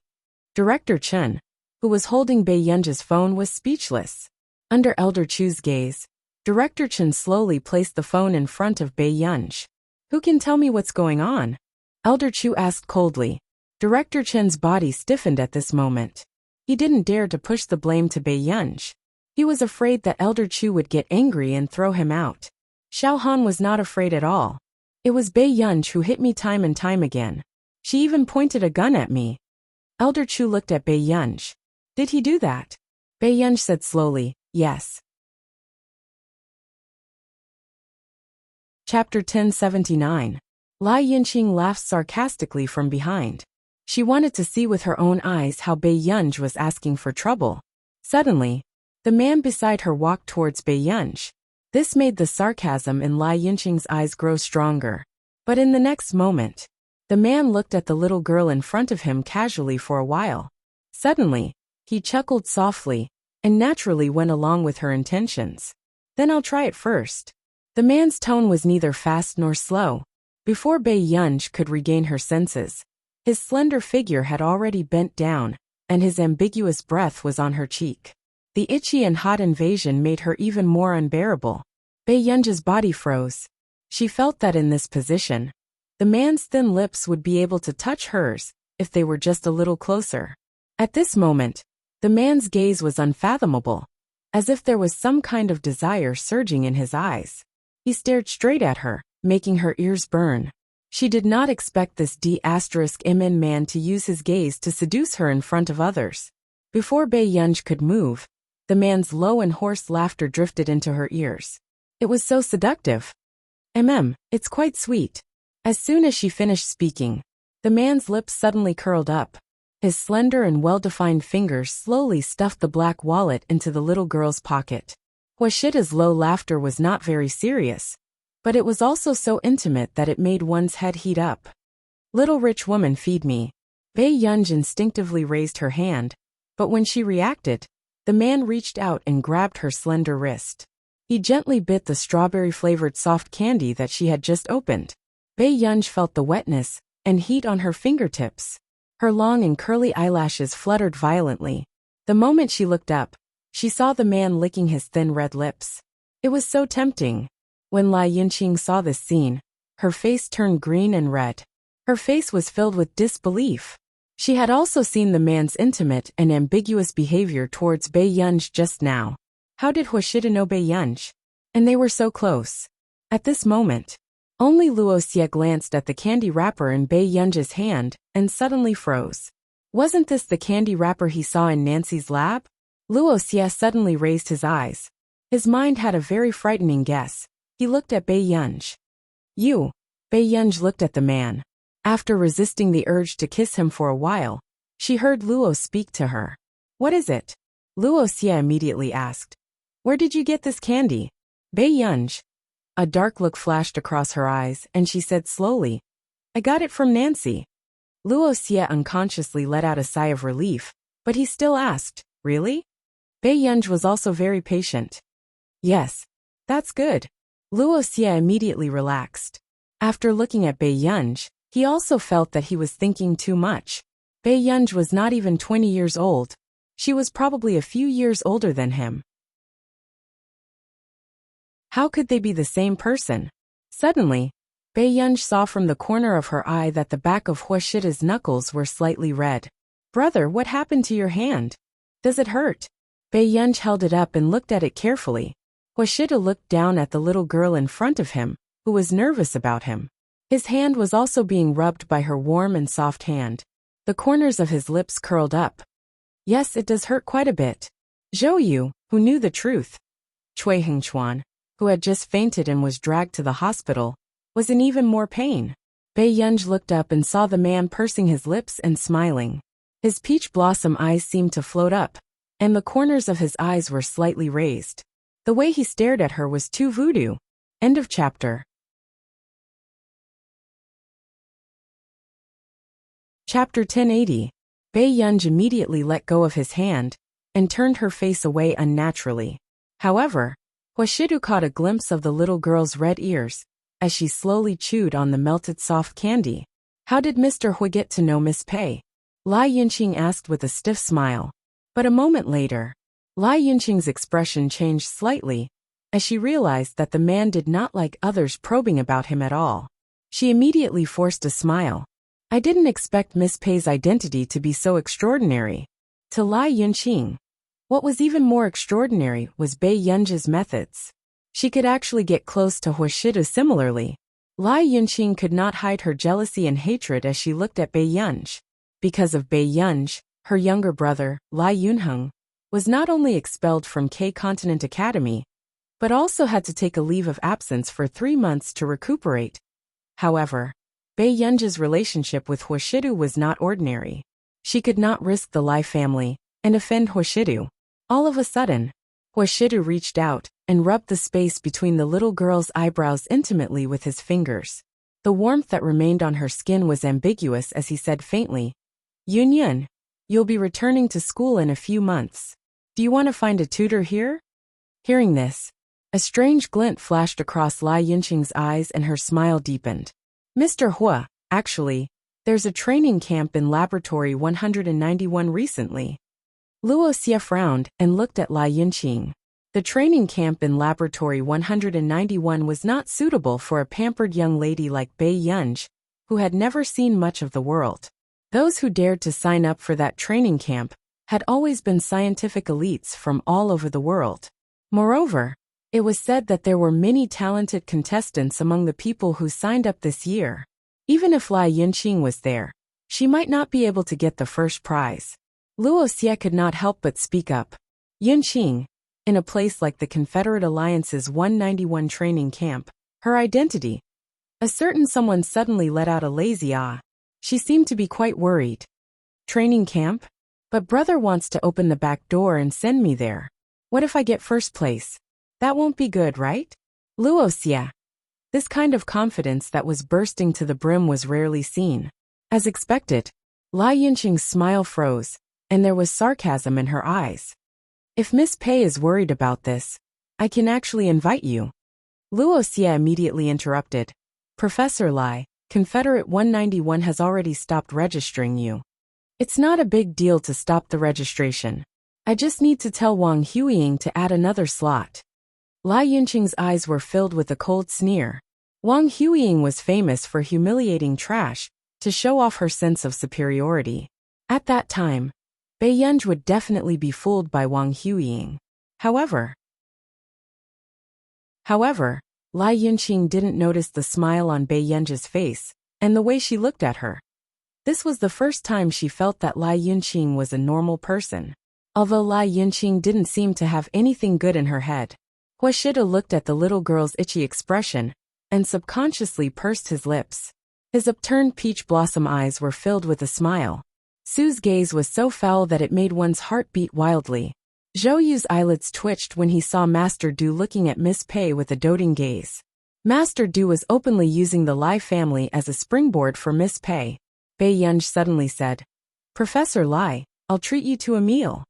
Lai Yunqing's gaze was gloomy, but she quickly pretended to be surprised and smiled. Isn't it too extravagant? Bei Yunj looked at her with interest. That won't happen. P.S. Master Pei. Otherwise I won't feel at ease when I slap your face in the future. End of chapter.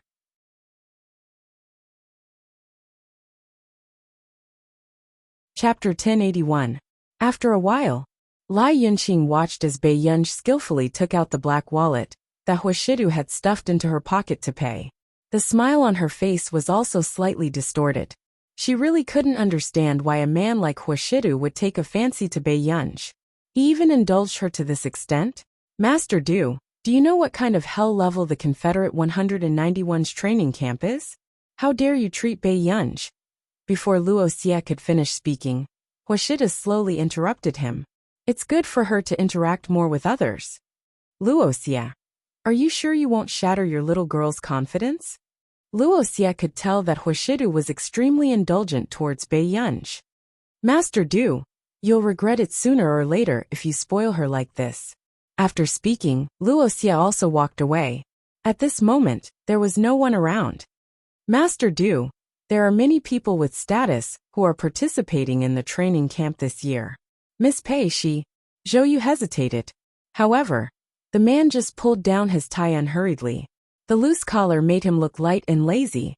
Then let's properly remind them who this person is. Hearing this, Zhou Yu couldn't help but shudder. Yes. He didn't expect that every time he felt that Master Du doted on Miss Pei enough, Master Du would continue to break through the bottom line. Let her go in and have fun for a while. Hua Shida smirked as he watched Bei Yunj walk towards him. Aren't you going to treat someone to a meal? Hua Shida naturally reached out to tidy Bei Yunj's slightly messy hair. I've already paid. After Bei Yunj finished speaking, she stuffed the used black wallet into the man's coat pocket. She even added, I didn't use much. Zhou Yu maintained his smile and didn't say anything. What's wrong with spending some money? Even if you sold Master Du out, Master Du might not be angry. In the restaurant, Lai Yunqing couldn't help but secretly ask Luo Xia. She smiled. Miss Pei is really young and energetic. Mr. Hua also dotes on her a lot. I wonder if Mr. Hua will send someone to accompany Miss Pei to the training camp? Luo Xia snorted. Send someone to accompany her to the training camp?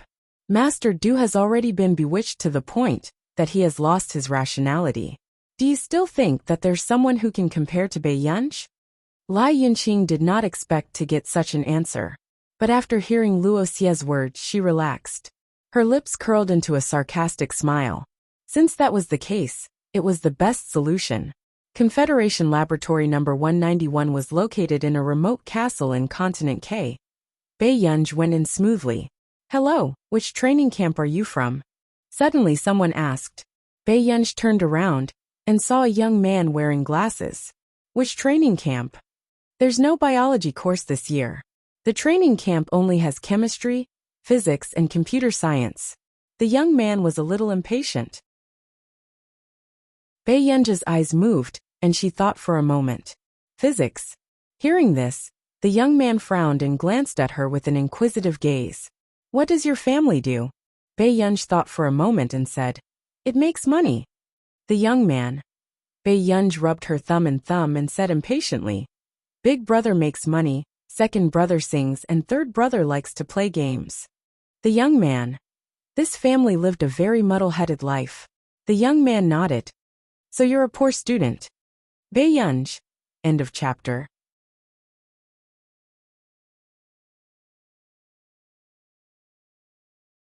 Chapter 1082. After Xiao Han came to his senses, he shivered again and hurriedly called Du Xiao. But in the end, he was told that the International Musicians Association had forced him out. How is this possible? How could this be? Xiao Han's face was ashen and his heart was throbbing with pain. He staggered and fell to the ground without a care for his image. Bei Yunj returned to the Computing Institute. What's wrong? It's rare to see you here at this time. Zhong Shunlin laughed. Old master, didn't you find me a doctor recently? Where is he? Zhong Shunlin was stunned by Bei Yunj's sudden positive attitude. Then he smiled from ear to ear. Wait a moment. I'll ask him if he has time to come now. Zhong Shunlin was very happy. After all, he had always been most worried about Bei Yunj's psychological problems. Usually, Bei Yunj treated this matter very casually. Scientific research was more important than her health. But today, she actually took the initiative to look for a doctor. In the research lab, Bei Yunj also lowered her eyes. Her thoughts were running wild. Actually, in the past year, she rarely had uncontrollable violent thoughts. So she always thought that her situation was much better than before. Half an hour later, suddenly, there was a knock on the door. A young man pushed the door open and entered. When he walked in and saw Bei Yunj's face, he was stunned. You are? Bei Yunj did not care about his probing and replied indifferently. Yes. My name is Yu Jilin. Yu Jilin, who had always been indifferent, looked at Bei Yunj in front of him and felt inexplicably nervous. He did not expect that the new scientific researcher was actually a young girl in her 20s. Hello. Bei Yunj was polite, but her attitude was more distant. But to Yu Jilin, who had seen all kinds of people, he could understand. When will the treatment start? Bei Yunj's sudden question made Yu Jilin react. I only know a little about you. I might need to spend some time with you, Yu Jilin said. Miss, can you relax and chat with me? Bei Yunj agreed. But after 2 hours, they got very little useful information.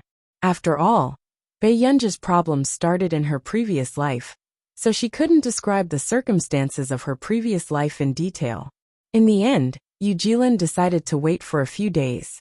He wanted to make another appointment to see how Bei Yunj interacted with the social environment. Before leaving, Bei Yunj asked casually, "Dr. Yu, will my condition affect the people around me?" Yu Jilin was silent. "Miss Pei, your condition is very likely to lead to violent tendencies. Also, you had such thoughts today. But I don't want to hurt the people around me." Bei Yunj pursed her lips. "I know you're sincere to the people around you. However, Miss Pei, if relationships are based on communication, it might be difficult for you to feel the love of others when your illness worsens." Yu Jilin teased, "However, I don't think Miss Pei has a boyfriend." At this point, Yu Jilin saw Bei Yunj suddenly look at him. He heard the other party say slowly, "I'm actively cooperating with the treatment so that I can have a boyfriend." Yu Jilin was speechless. "Miss Pei, don't worry. There's no result yet. We don't have to be too pessimistic." Yu Jilin wanted to comfort Bei Yunj, but he didn't expect her to nod her head, as if she understood. "Then do I have a chance to fall in love in university?"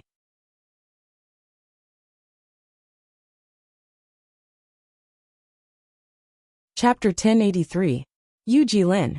He could not tell that this person actually wanted to fall in love so much. For a few days, Hua Shidu could feel that Bei Yunj was looking at him with a complicated gaze. However, as soon as he approached, Bei Yunj would lower her head and write something on the computer. This made Hua Shidu think that this child had gotten into some trouble and could not solve it by himself. In the corporation, in the huge office, the light from the floor-to-ceiling window not far away shone on the man's side profile through the gaps in the blinds. "How's that matter going?" Hearing Hua Shidu's sudden question, Zhou Yu was stunned for a moment before he immediately said, "Xiao Han's matter has been resolved." The man was silent for a moment. "Is there anything else?" Zhou Yu hesitated. "There shouldn't be anything else recently. Hasn't Miss Pei been going to the computing institute?" Zhou Yu knew a little about Bei Yunj's whereabouts, but he would not follow her. He would only secretly remove some obstacles for Miss Pei. The man retracted his gaze and hummed lightly before letting Zhou Yu leave. In the evening, Zhou Yu was sitting in Sung Su's office and playing with his phone when he suddenly saw Sung Su running in a panic. "What's wrong with you? Can you calm down? If Master Du sees you, you will be despised again." Zhou Yu's eyes were filled with disdain. Sung Su seemed to have suddenly entered a meditative state and cursed again. F***ck, Zhou Yu? Question mark. Then, Zhou Yu's face darkened. "What are you doing? I only sat in your office for a while. What's with your attitude?" "No." Sung Su swallowed his saliva and said with some difficulty, "I went to a hotel near Muse today to accompany a customer for a meal and saw Miss Pei. And then?" Zhou Yu asked instinctively. "I saw her walk into Muse with a man beside her." After Sung Su finished speaking, Zhou Yu was about to say something when he suddenly noticed someone passing by the door. His expression changed, and he gestured for Sung Su to shut up. However, Sung Su was very excited. "Do you know Muse? This is a bar. Miss Pei actually swaggered into a bar with a man. This is clearly the little cabbage that our Master Du has painstakingly raised, has been snatched away by someone else." "Zhou, do you dare to stab Master Du in the heart again?" Zhou Yu had no choice but to brace himself and stand up. Master Du Sung Su's body trembled when he heard this. It was over. Hua Shidu only glanced at them unhurriedly. There was no expression on his face as he walked away. Seeing this, Zhou Yu swallowed his saliva and asked carefully, "Master Du, is he angry or not? After so many years, I still haven't been able to figure it out through Master Du. You don't have to think about this. As long as it concerns Miss Pei, Master Du is no different from an ordinary man." Sung Su still felt as if the god of death had just descended upon him, and his heart was still filled with lingering fear. "Muse." Bei Yunj's eyes twitched. "Observe from here?" "Yes. You just sit at the bar counter. If someone comes looking for you, you can chat normally like before." Yu Jilin even brought a book to analyze and record at any time. Bei Yunj. This was the first time he had encountered such a treatment method.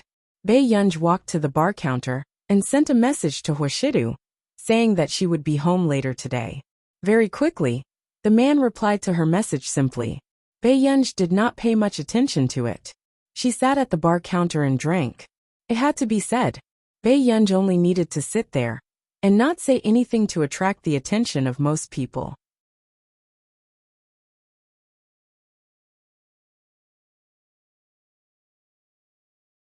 Chapter 1084. After a while, a man in a suit with a glass of champagne in his hand leaned against the bar counter with a smile. Miss, are you alone? Bei Yunj was about to say something when she noticed Yu Jilin's gaze. Yes. Shall I treat you to a drink? The man in the suit smiled confidently and placed the Mercedes-Benz keys on the bar counter. Miss, you look very young. You should be a university student. Bei Yunj bit the straw for a while and looked down at the low-alcohol cocktail he handed over. She suddenly laughed.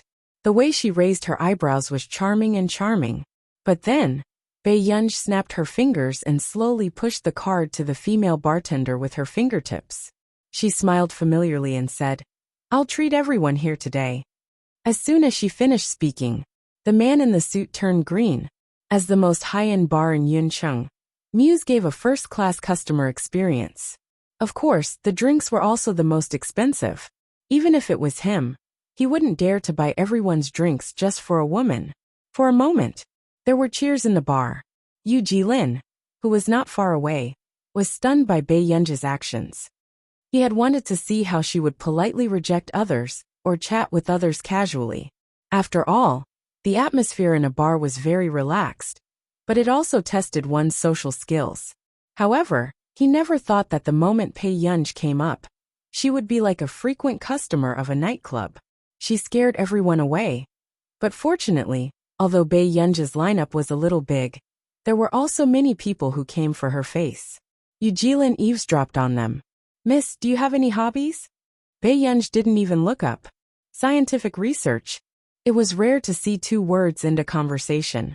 No one would have thought that flirting with girls would require some scientific research. But fortunately, that person's psychological quality was not bad. He forced a smile and said, Is that so? Actually, I'm more curious. What kind of guy does Miss like? Yu Jilin admired such a straightforward pickup artist.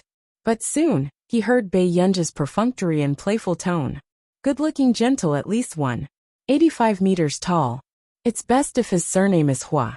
My family once told me my fortune and said, the surname Hua can suppress me. This young lady with bright eyebrows and cold eyes. When she said the last sentence, it made people feel inexplicably flirtatious. The flirting man's smile froze. Not to mention the other characteristics of Bei Yunj, the surname Hua alone was rare in Yuncheng. Sir, are you planning to show me your ID card? Bei Yunj poked the ice twice with a straw and asked leisurely. The pickup guy left awkwardly. Yu Jilin numbly recorded Bei Yunj's devastating rejection. However, just as the next person fearlessly came up to hit on her, Huashida happened to be not far away from the hall. He looked at the girl at the bar counter who was smiling. She was talking to a young and unfamiliar man. Huashida's pale-colored eyes were filled with emotions, and the surrounding atmosphere was inexplicably depressed. Seng Su and Zhou Yu's eyes were about to twitch. Why did they encounter such a scene as soon as they entered? At the same time, this was the first time they felt sorry for their Master Du and feared him. His heart ached that Master Du had really been cuckolded by Miss Pei. They were also afraid that Master Du would smash this bar on the spot and turn it into a crematorium. Seng Su's hand hurt from Zhou Yu's poke.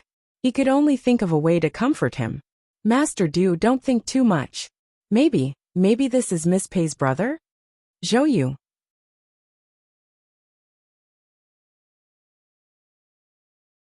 Chapter 1085. At this moment, Elder Ma explained, as the laboratory has been busy recently, there is a shortage of manpower, so the physics and computing competitions are combined this year. However, each team should have 2 or 3 computing contestants, so don't worry. The contestants were speechless. Wasn't this a little too cruel? Different professions were worlds apart. They were actually competing together? Not long after, everyone accepted this fact. Actually, everyone knew a little about physics, but it was not necessarily the case for computing. Therefore, the contestants who knew computing were the key. At this moment, Su Jihuan came to her senses and subconsciously grabbed her team member list.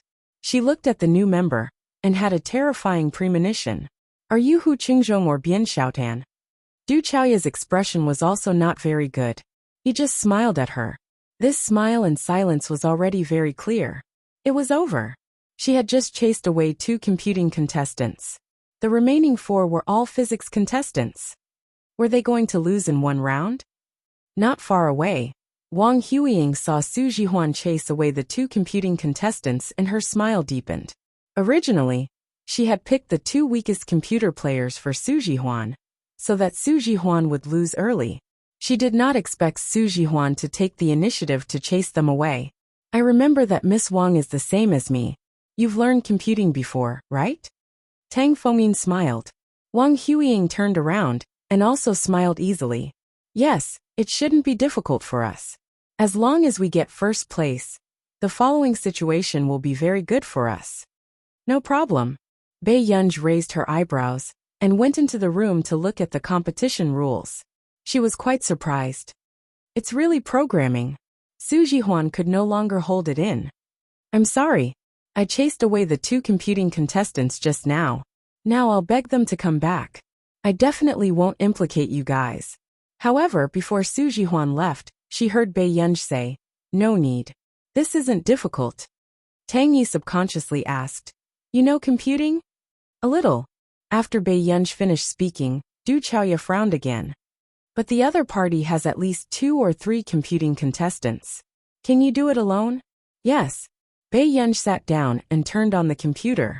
Su Jihuan immediately went over and asked curiously, you've learned it before? When did you learn it?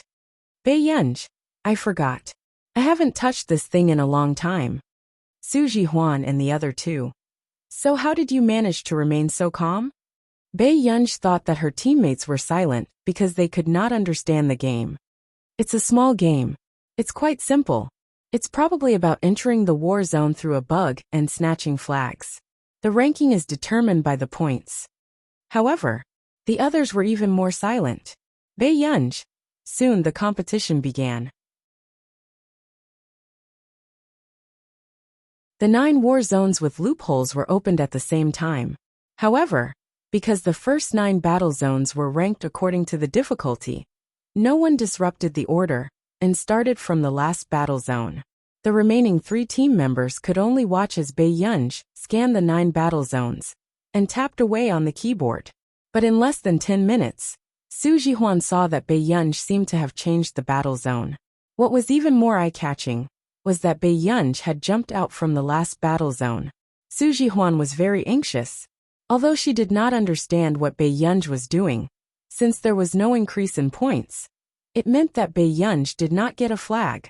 She wanted to persuade Bei Yunj to start from the simplest battle zone, but she was afraid of hurting Bei Yunj's confidence. P.S. Good night. End of chapter.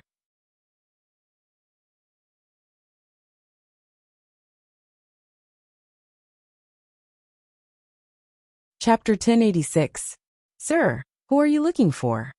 Someone asked. Yu Jilin smiled. Miss Pei. At this moment, everyone in the private room felt the pressure around someone become even lower, making it hard for them to breathe. Suyu continued to watch the show. Oh, sir, what's your relationship with Miss Pei? I'm Miss Pei's. The doctor. Before Yu Jilin could finish speaking, Bei Yunj interrupted him. Just friends. The people around did not think much of it.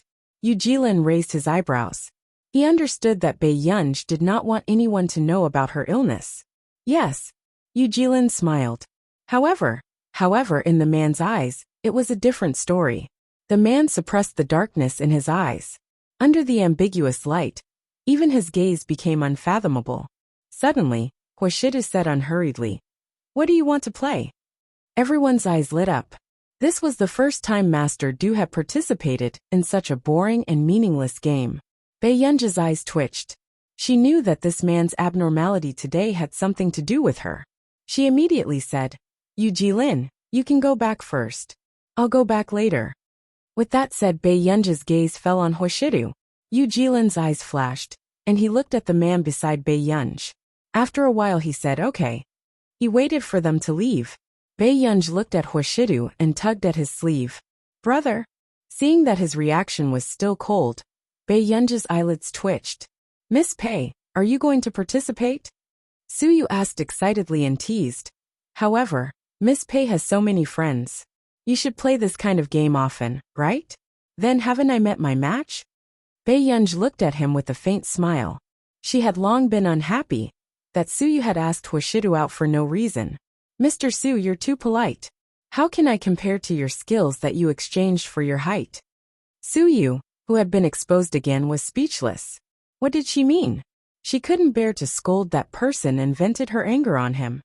In the end, Bei Yunji still participated, although her gaze was always on Huashidu. Today Bei Yunji's luck wasn't very good. She had drawn a dare in the first round. It was for Bei Yunji to sing a song with someone of the opposite sex. Bei Yunji had just frowned when Suyu felt the cold gaze of the people around Bei Yunji sweeping over him. "Same sex. I'm wrong. Same sex." Suyu immediately admitted defeat. He couldn't help but curse in his heart. He thought that Master Du would be able to hold on for at least a few days. He didn't expect the slap to come so quickly. "I'll drink." Bei Yunji was not in the mood to sing, so she picked up the glass of wine and drank it in one gulp. "Then continue." Suyu's eyelids twitched. He didn't expect Bei Yunji to drink such a high alcohol content glass without blushing. Midway, Bei Yunji seemed to be coaxing a certain someone the entire time. The two of them were whispering to each other, as if no one else was around. Bei Yunji didn't notice that one of the women sneered and said in a strange tone, "It's really rare to see someone so attached." As soon as she finished speaking, Suyu could already feel the impact of these words. He looked at Huashidu nervously. However, he didn't expect that the next person to be drawn would be Huashidu. The game requirement: both of them eat a chocolate bar. The atmosphere was cold. Bei Yunji pursed her lips when she saw Huashidu actually reach out and casually pick up a chocolate bar. She was one step faster and held his hand. "Huashidu."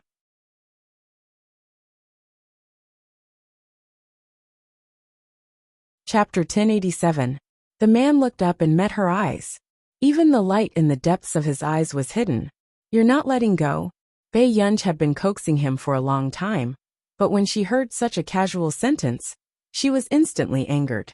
Very soon, Bei Yunji let go of his hand. She did not intend to continue serving this man. Her beautiful eyes curved. "All right then, Mr. Hua, take your time." With that said, Bei Yunji casually took a few chocolate bars from his hand and took a bite of the chocolate bar. "The chocolate tastes good."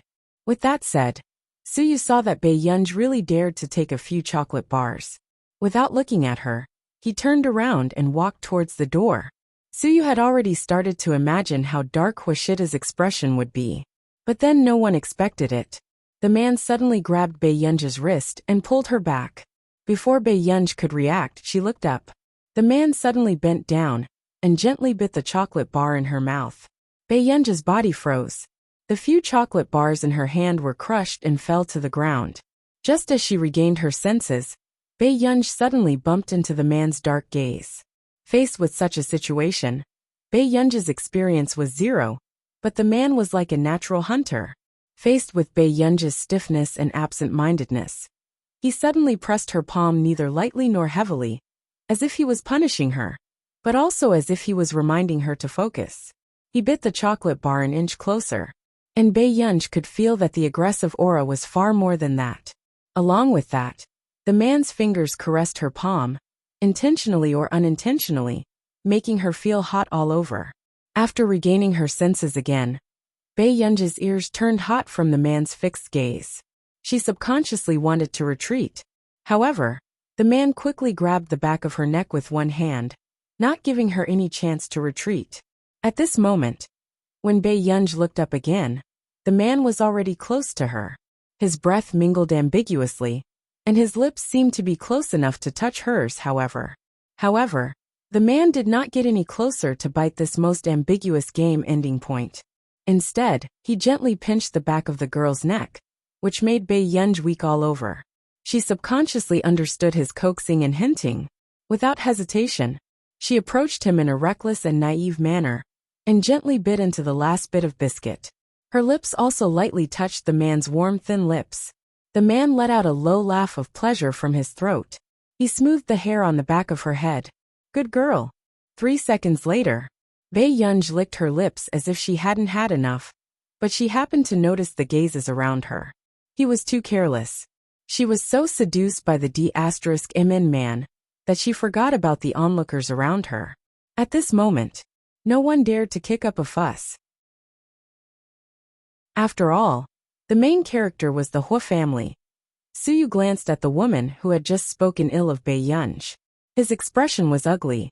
Then he looked at Huashidu and could not help but laugh. This person had been completely defeated. It was just a casual remark, yet he took it so seriously. I'm going out to take a breather. Even Bei Yunj could not ignore the meaningful gazes on the scene. After Bei Yunj left, someone drank too much and teased. Master Du will be pulled down from his pedestal one day? Aren't you afraid of being a hero's mound? These words were too bold, so much so that everyone was afraid of Huashida's reaction. But they did not want to. The man actually answered.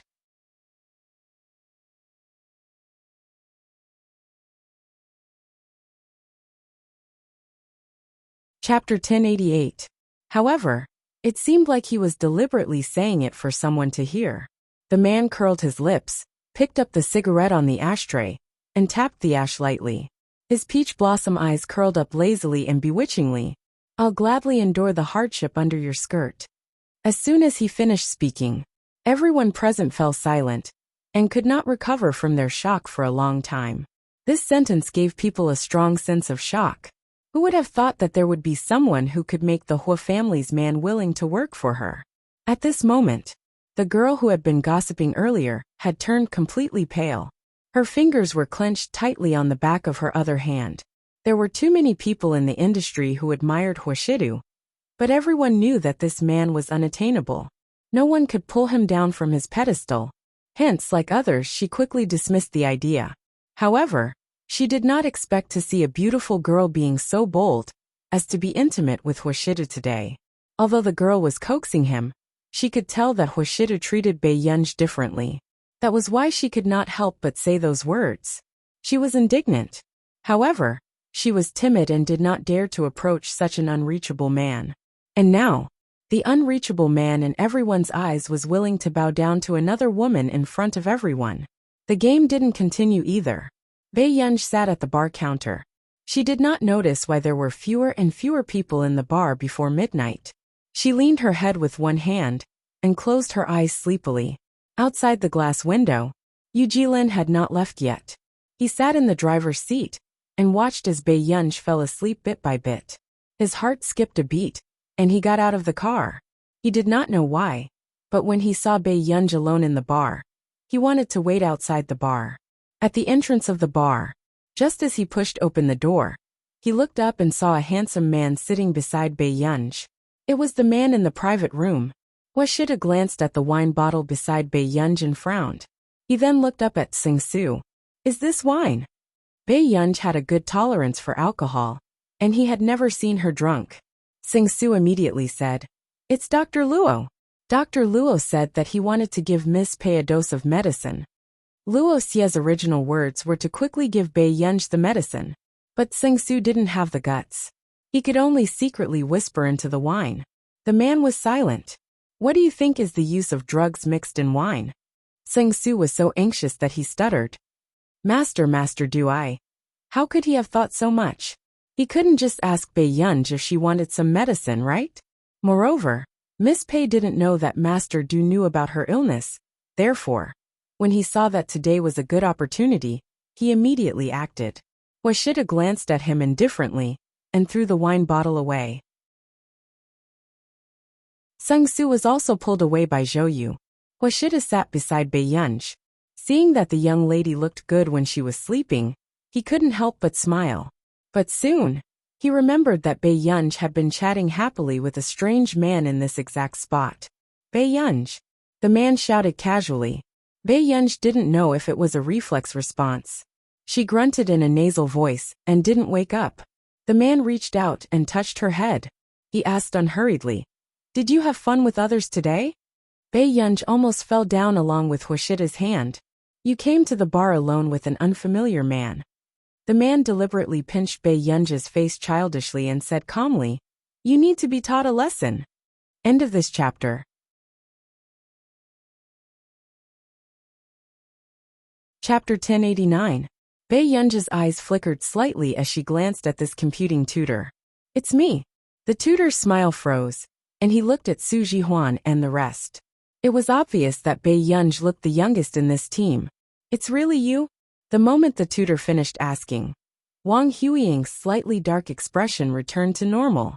Wang Huiying suddenly said, "Miss Pei is very capable. You fixed the bugs in the 3rd to 9th battle zones, right?" She continued, "But aren't you violating the competition rules by doing this? The other contestants can't get in to get points." With that said, everyone's eyes were focused on Bei Yunj. It's a loophole in her cultivation? No wonder there are no loopholes at all. Damn, so she didn't even enter the 3rd battle zone. Isn't this too unfair? If she fixed the loopholes, how are we going to get points? That's right. Teacher, she's cheating. The moment everyone thought of Bei Yunj's points, their mentality became twisted. They gritted their teeth in anger. At this moment, Su Jihuan said angrily, "Wang Huiying, don't slander me. Yunj clearly left a loophole." The rest of the people laughed coldly. "Left a loophole? Alright, where is the loophole? Why can't anyone enter?" Now, everyone suspected that Bei Yunj was in the battle zone herself, so she simply fixed all the bugs. The computing tutor also frowned.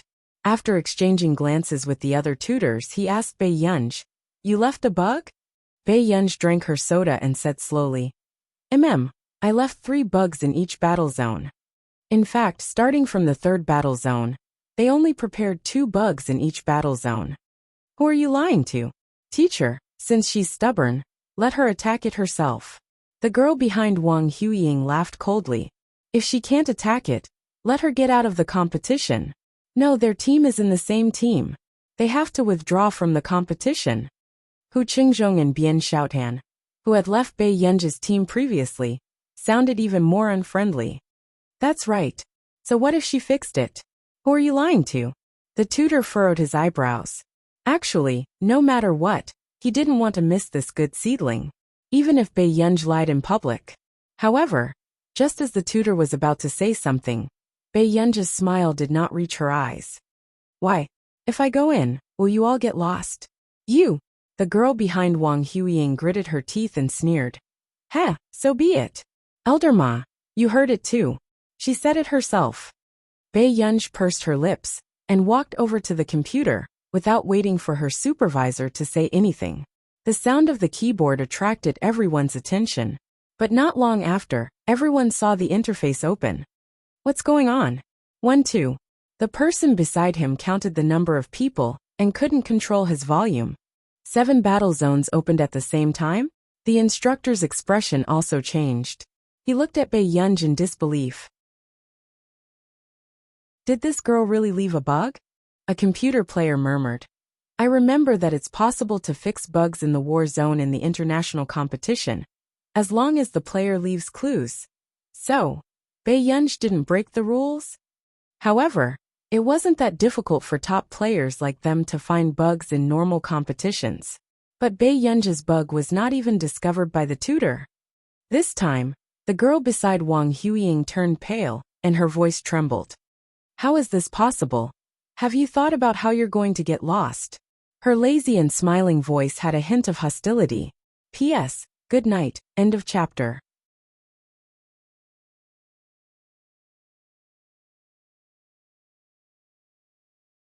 Chapter 1090. Who knew? The man slowly retracted his gaze and denied it lazily.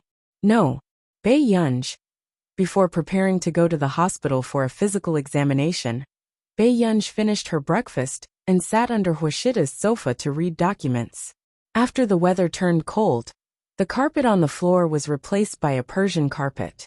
Bei Yunj preferred to lean on the coffee table with one hand and glance at the man's side profile out of habit. After a while, Bei Yunj heard Huashida talking to someone on the phone. The other party should be an older elder. Before hanging up the phone, he happily introduced his niece who had returned from studying overseas to Huashida. Huashida blocked him without revealing anything.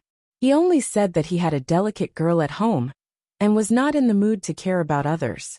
He did not name him, but the other party was a smart person and quickly understood what Huashida meant. It turned out that this person from the Hua family was already hiding a mistress. "You're not going to continue reading?" Huashida saw the little girl staring at him. "I'm done." Bei Yunj leaned her head against the sofa, her black hair falling loosely. As usual, she played with the man's slender fingers in boredom. Huashida was also used to Bei Yunj scratching his palm a few times like a cat when she had nothing to do. She also played happily. Even Sang-Soo was numb when he saw this scene. Bei Yunj suddenly asked, "Brother, do you have a drinking session today?" She heard it over the phone just now. "Yes, I'll be back later." Huashida did not even look up. As soon as he finished speaking, there was no sound in the living room. Bei Yunj looked at Huashida's serious side profile. When the man was working, his sleeves were also rolled up elegantly, revealing his beautifully muscled forearms. His pale-colored pupils were less frivolous, but they were even more attractive. After a while, Huashida felt an itch on the back of his hand. He turned around and did not know what the little girl was doodling on his hand. However, he did not resist. He just wanted her to be happy. It was only when Huashida finished reading all the information and left with Sang-Soo that he remembered what he was doing. Huashida looked down and saw that Bei Yunj had drawn a watch on his wrist. Sang-Soo was also caught off guard when he saw Bei Yunj's masterpiece. Miss Pei was as brave as ever. There was no one more arrogant than Miss Pei. And then, what made Sang-Soo's eyelids twitch wildly was that the man who had been carelessly doodled on his hand was not angry at all. Instead, he suddenly laughed. Even Sang-Soo could sense the pleasure in the man's chuckle. "Master, do you?" Sang-Soo gradually could not understand Huashida's emotional fluctuations. Huashida slowly untied the expensive watch in his hand and threw it into the groove of the car door. When they were in the car, she would admire her child's drawing skills from time to time. Sang-Soo. It was really over. Miss Pei must have cast a goose spell on Master Du at the drinking party. The man didn't bother to hide the watch on his wrist. Everyone who saw it had the same question in their minds. Who had the guts to draw a watch on Master Du's hand? "Shidu, your watch." One of them was an uncle who had taken care of Huashidu in the past. Everyone's gaze landed on Huashidu. Who knew? This was the first time they saw it today. Huashida's lips curled up. Even his tone was indulgent. "Someone at home reminded me to go home on time." At this moment, Sang-Soo realized that the time on the clock was exactly 10:30.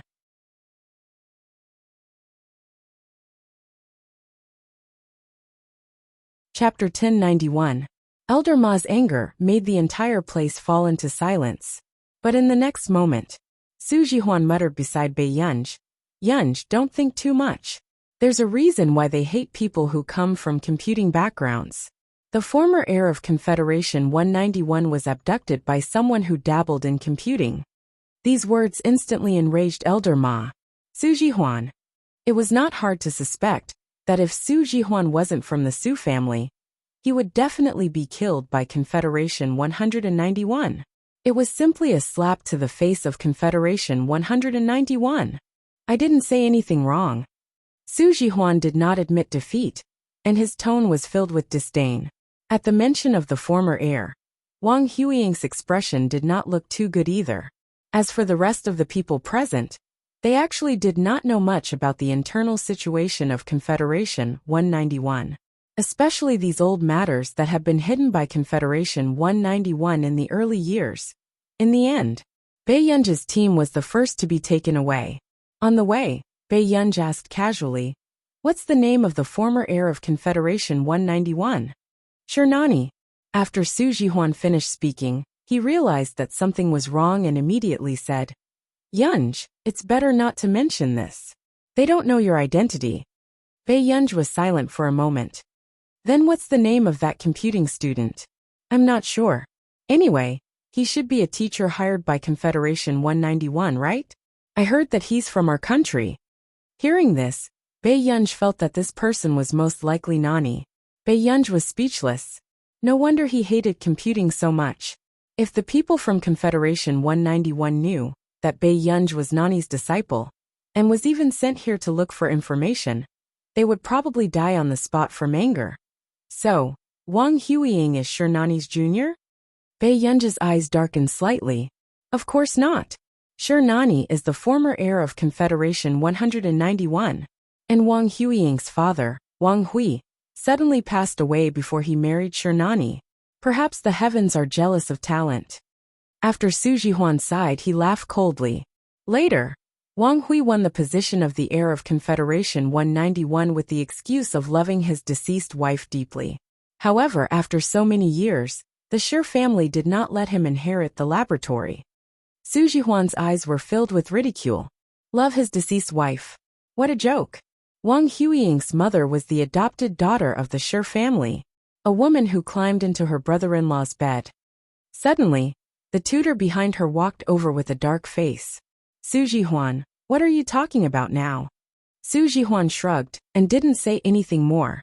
On the way, Bei Yunj glanced at Su Jihuan. Do you like Sure Nani a lot? Sure Nani is a rare talent. Su Jihuan lowered her head. It's just a pity that such a person has to have her blood sucked out by a despicable father and daughter after death. Every time she heard someone call Wang Huiying little Sure Nani, she couldn't help but feel nauseous. How could there be such a shameless person in this world? Bei Yunj was deep in thought. The next day, after passing the pre-competition assessment, classes began. Yunj, do you have a pen and paper? I didn't bring. Su Jihuan said guiltily. Bei Yunj. Bei Yunj immediately threw the notebook that Zhou Yu had given her to Su Jihuan. Bei Yunj was not interested in listening to such simple content repeatedly. Instead, she took the iPad and tried to enter the library system of Confederation 191. Bei Yunj, what are you doing?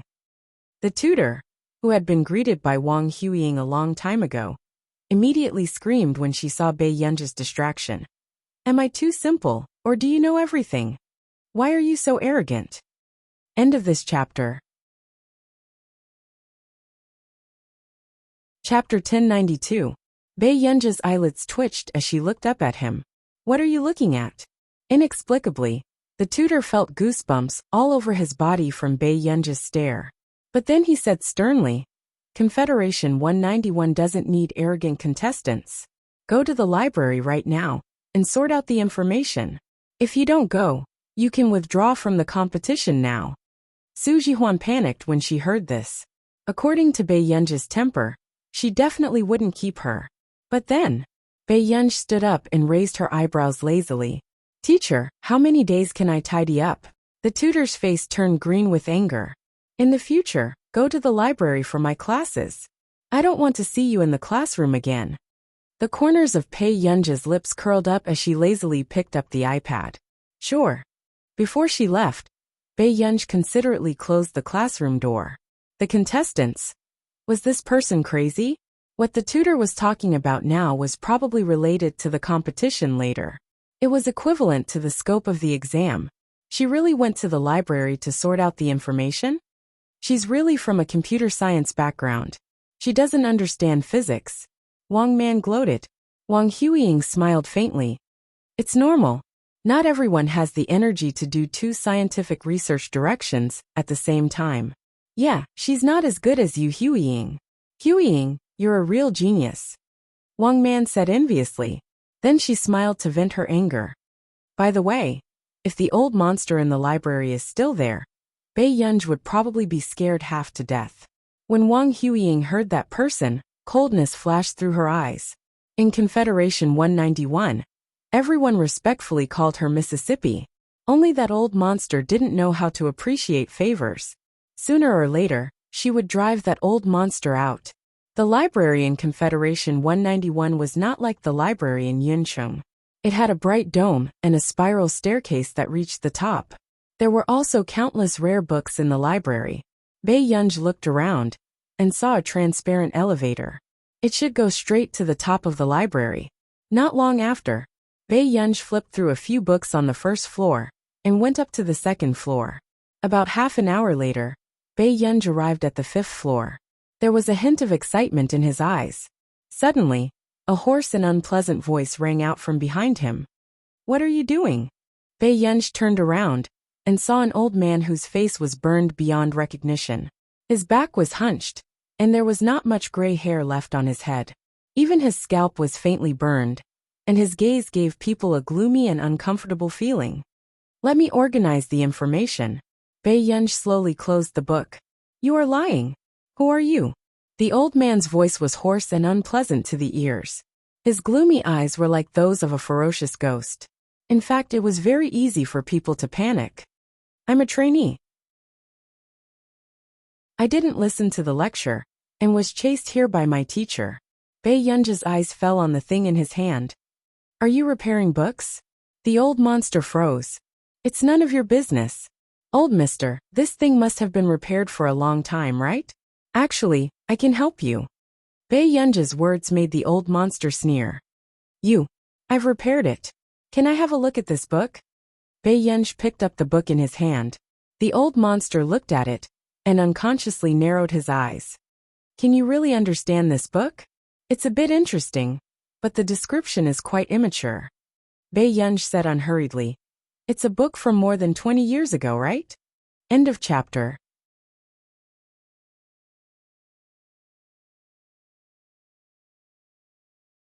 Chapter 1093. The old monster raised his head abruptly and stared at Bei Yunj. After a long time he said, "What's your relationship with Confederation 191?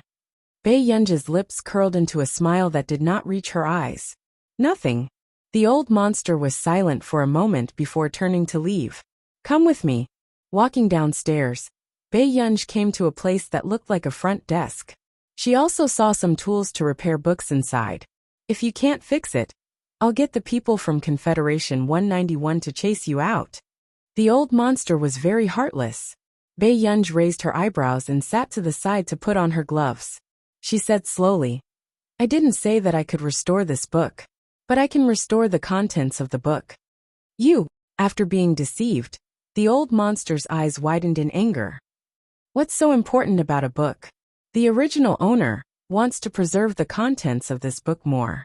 After Bei Yunj put on her thin glasses, she slowly flipped through the old book. The old monster was stunned when he saw Bei Yunj write down the missing content of the book bit by bit. "Can you really understand this book?" "Yes." The old monster continued to ask, "Are you a physics student?" "I'm a computer science student." When the old monster heard this, he was first stunned, then suppressed his anger. "There aren't many good people who study computer science." "Bei Yunj." "Fine." As Bei Yunj wrote the information, she said leisurely, "Then do you want me to find a few good people who study physics to help you restore the contents of the book?" The old monster. It was not that he had not tried, but in the entire Confederation 191, only this girl in front of him could restore Miss Nan Yi's book. "Little girl, are you really a computer science student?" The old monster remembered that Miss Nan Yi was in her 30s when she wrote this book. But this little girl looked to be at most 20 years old, and she was a computer science student? "Yes. Does the author of this book have any other books?" Bei Yunj continued, "I want to understand her other books so that I can be more accurate." When the old monster heard this, he looked suspiciously at Bei Yunj's restored content. But not long after, his turbid eyes shook. The content that this girl had restored was actually the same as what Miss Nan Yi had written back then. The old monster suddenly looked at Bei Yunj. This little girl's talent was too terrifying. Even Miss Nani couldn't compare to her. But if Miss Nan Yi was still alive, she would definitely want to take this girl as her disciple and pass down her lifetime's research. The old monster's eyes dimmed for a moment, but soon, he suddenly raised his head and said hoarsely, "Little girl, are you willing to take a dead man as your master?" Bei Yunj's hands trembled. "What kind of question is this?" Soon Bei Yunj said, "Old mister, stop being so superstitious. When she was alive, she always wanted to find a talented disciple. I want to help her fulfill her long-cherished wish. Then please consider Wang Huiying. Although Bei Yunj felt that the author's book was interesting, she also had a master. But unexpectedly, when the old monster heard this, his tone was full of sarcasm. How can she be worthy of being Miss Nanyi's disciple? She's just the product of a genetic experiment. Bei Yunj looked up at him. Genetic experiment? The old monster laughed. Little girl, you haven't heard of it, right? That girl is just an experiment. She's different from someone like you, who is favored by God. P.S. Good night. End of chapter.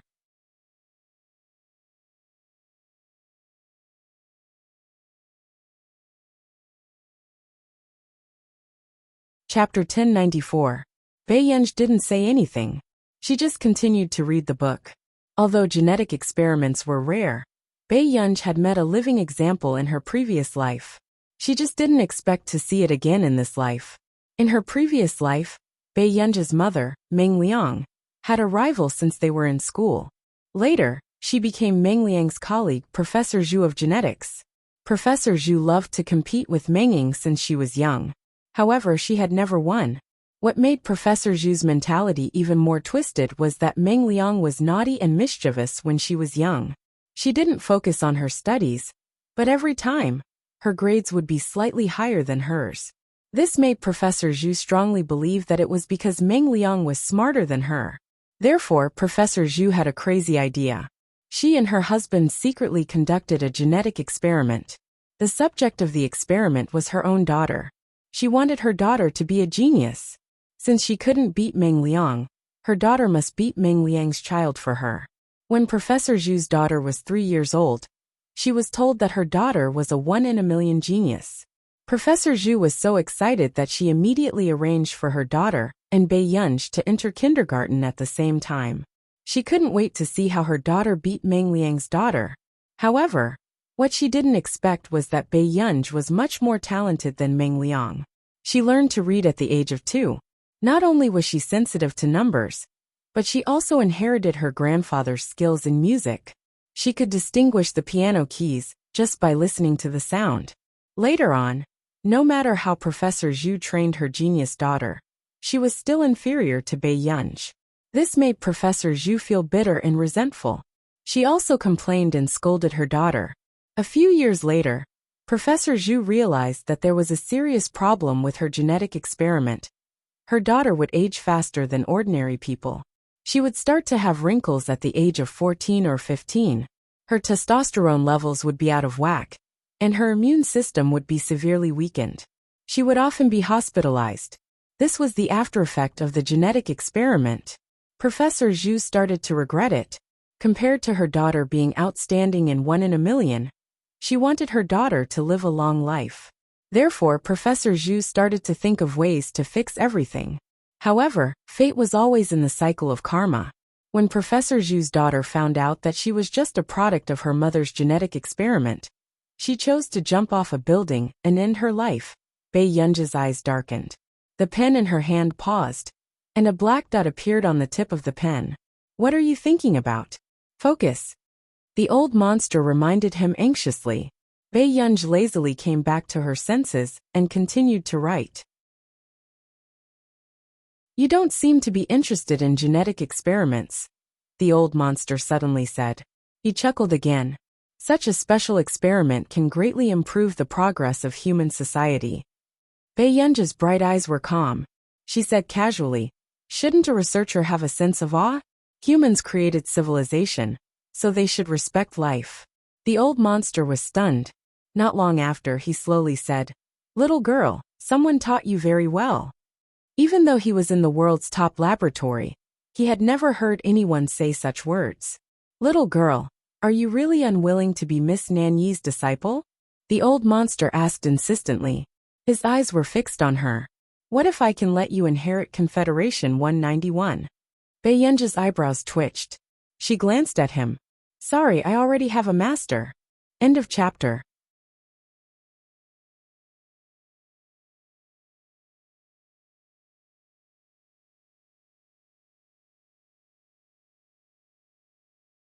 Chapter 1095.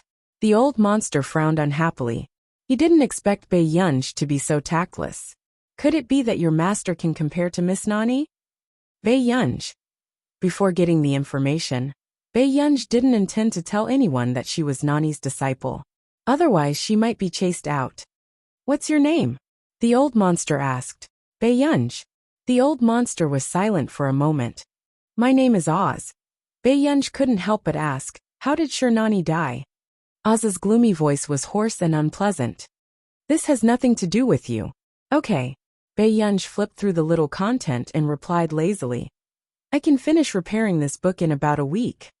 You can't take these books out. Oz looked like he was guarding against a thief, his eyes wary. Okay. Bei Yunj just curled her lips. Then can I flip through the books here? Oz. Up to you. Then can I play on your computer for a while? Oz. Didn't this person think that he was being insatiable? Suddenly, a voice sounded from the door. Oz. Oz's eyes darkened and he left after saying that. You can play on the computer here, but don't make any sound. Bei Yunj raised her eyebrows and glanced at the black figure not far away. She had no interest in prying into other people's privacy. In the library's rest area. Is that your disciple? After so many years, you're finally willing to accept a disciple? The person who came had white hair, but he was in good spirits. She's not. Oz stretched out his skinny hand and used his long sharp nails to poke at the wick. He could clearly hear the sizzling sound of something burning, but he didn't seem to be in pain at all. The white-haired old man wanted to say something but hesitated. Looking at Oz's gloomy appearance, he also didn't feel good. Back then, in Sure Nani's words, Oz was an unforgettable handsome young man. But now, because of Sure Nani, he had become like this. Then why are you suddenly willing to interact with others? The white-haired old man laughed. Oz's tone was cold. You'll have to ask your people. A student who doesn't listen in class actually rushed to me. The white-haired old man. So she was a student from the training camp. I'll get someone to bring her back later. As soon as the white-haired old man finished speaking, Oz interrupted him. There's no need. She's not that annoying. Hearing this, the white-haired old man was suddenly interested in that student. After so many years, Oz's personality has become more and more withdrawn, and almost no one can enter his eyes. He wasn't averse to interact with strangers? Then we'll leave her in our laboratory. The white-haired old man smiled. Why are you looking for me? Oz asked impatiently. As soon as he finished speaking, the atmosphere there was a moment. I promise Wang Hui that as long as Wang Huiying can get first place in this year's training camp, I will relinquish my authority. In an instant. Oz slammed the table and stood up. His ugly face was ferocious, and his hoarse voice was gloomy. What did you say?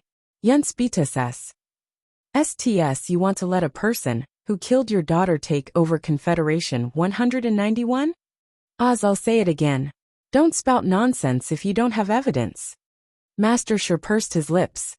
Nani is dead. Confederation 191 needs a new successor. Although Wang Hui isn't qualified, Wang Huiying is a 1 in a million talent. Moreover, Wang Huiying's mother is also a member of the Sure family. End of chapter.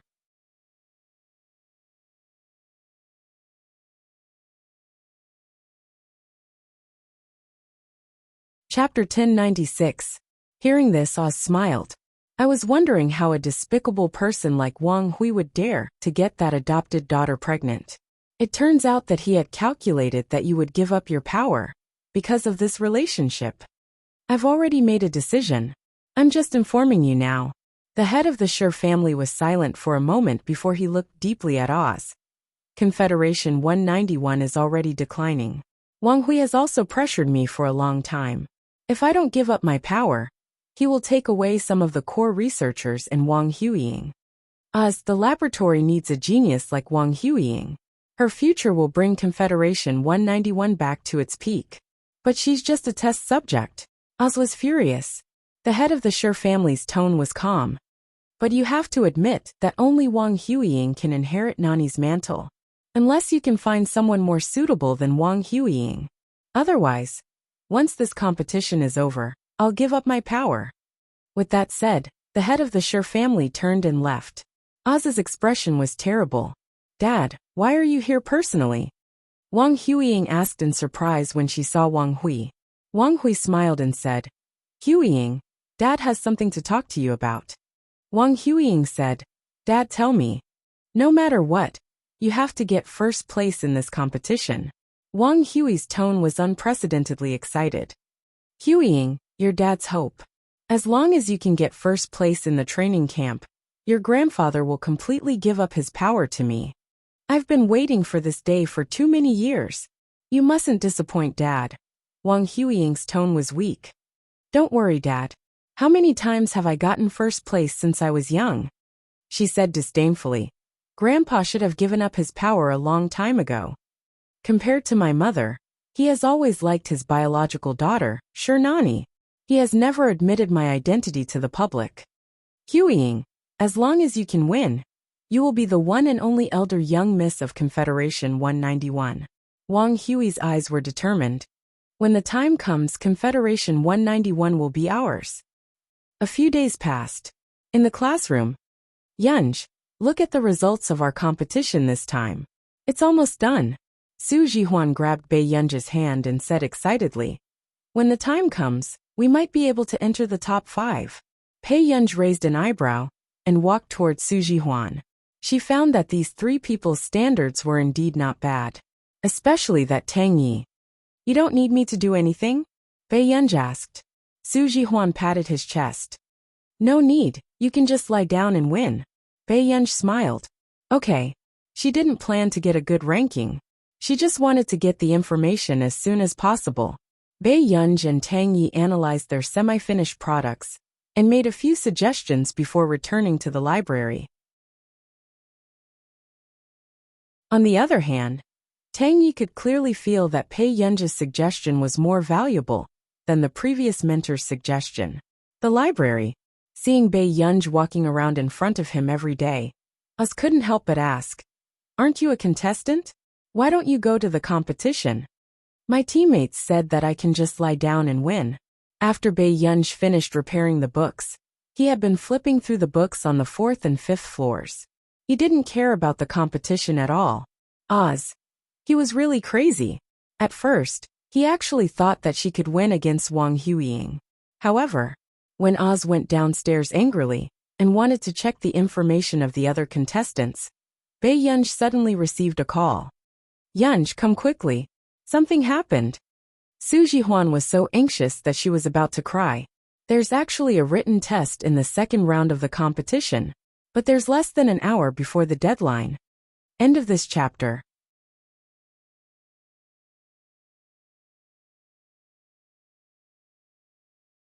Chapter 1097. What written test? Bei Yunj paused. I don't know either. No one informed us about this at all. How could this be? Su Jihuan was extremely anxious. I heard from the other teams that their team spent an entire day on the written test alone. Besides, the results of the written test account for 40% of the total results.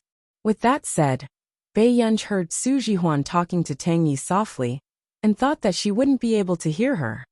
Brother Yi, it doesn't matter if Yunj knows about this or not. Why don't we let her continue playing? Anyway, she's a computing contestant and can't help. Bei Yunj was speechless. Tang Yi's eyelid twitched, and he quickly took the phone. Yunj, why don't you come over and we'll do it together? Send me a website address first.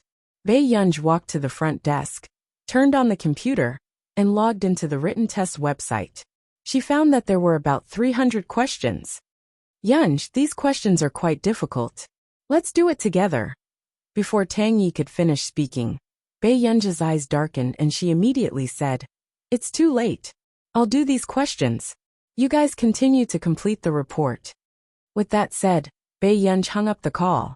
On the other hand, Su Jihuan regained her senses and felt suffocated. Brother Yi, are we really letting Master Pei do this alone? This written test accounts for 40% of the results. If the results of the written test were bad, they might be eliminated in the second round. Tang Yi pursed his lips and could only be firm in the end. Let's go and complete the report first. But, Su Jihuan wanted to say something but hesitated. In the end, she could only lower her head and sigh dejectedly. This time they were finished. The second round of the written test? Oz glanced at Bei Yunj, and then at his watch. There's only 50 minutes left. There are nearly 300 questions. How did you finish it? Before he could finish asking. In the next moment, he saw Bei Yunj staring at the screen with all her attention. The speed at which she was doing the questions was shocking. The speed at which she was doing the questions did not seem like she was doing it seriously. Could it be that this lass was writing blindly? Oz frowned and walked behind Bei Yunj to watch. However, before he could even finish reading the questions, Bei Yunj would move the keyboard and erase the questions. Oz's eyes hurt, and he could only step aside to observe Bei Yunj. If Bei Yunj had been working on the questions seriously, she wouldn't have been able to concentrate on the questions for an hour. But after more than half an hour, Oz barely saw Bei Yunj move. Her eyes were only fixed on the screen. Oz's eyes were dim and inexplicably lost. That's true. How could he finish the Confederation 191 written test in 50 minutes? No one else would be able to do this. 50 minutes later. Bei Yunj also finished answering the questions and submitted her written answers in the last 3 minutes. She unconsciously heaved a sigh of relief. She closed her eyes and lowered her head, her fingers slowly massaging the back of her neck. Suddenly, Oz's gloating voice sounded. It seems that once the results come out, you'll have to leave Confederate 191. Before Bei Yunj could speak, she saw a text message from Su Jihuan. Su Jihuan, Master Pei, are you done? How did it go? When Bei Yunj saw it, she raised her eyebrows lazily. Oz, let's make a bet. Oz asked. What are we betting on?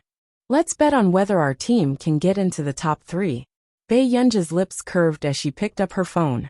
Soon, Su Jihuan received the message. There's no choice. We can only rely on you guys. Su Jihuan. End of chapter.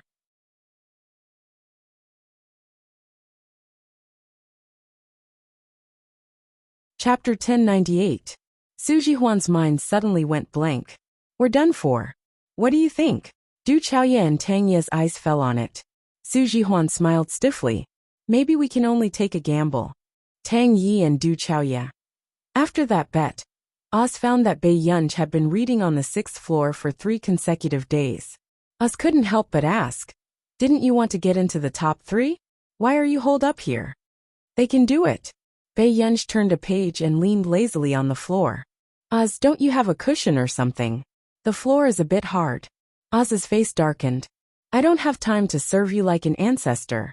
Fortunately, he didn't let this girl become Miss Nani's disciple. Although this girl was talented, she was too confident. Sooner or later, she would suffer a big loss. Oz couldn't help but mock. Little girl, don't cry when you lose. Time passed. It was finally the day of the announcement of the results. Bei Yunj had just sat down when she realized that Su Jihuan and the other 2 had dark circles under their eyes. Her eyelids twitched. What are you guys doing? Su Jihuan was still sleepy and her eyes were dull. Brother Yi insisted that we change according to your suggestions, so we stayed up all night for 2 days. Bei Yunj raised her eyebrows. She didn't expect them to work so hard. This is the semifinals. Only 9 teams will advance. Su Jihuan clutched her little heart and continued. I hope we're lucky and can advance. 9th is fine too. At this moment, Wang Huiying, who came in, happened to hear Su Jihuan's words. Her lips curled, and a trace of slyness and ridicule flashed across her eyes. A few days ago, she happened to meet the instructor in charge of the written exam, and asked her to help spread the news of the written exam to all the teams.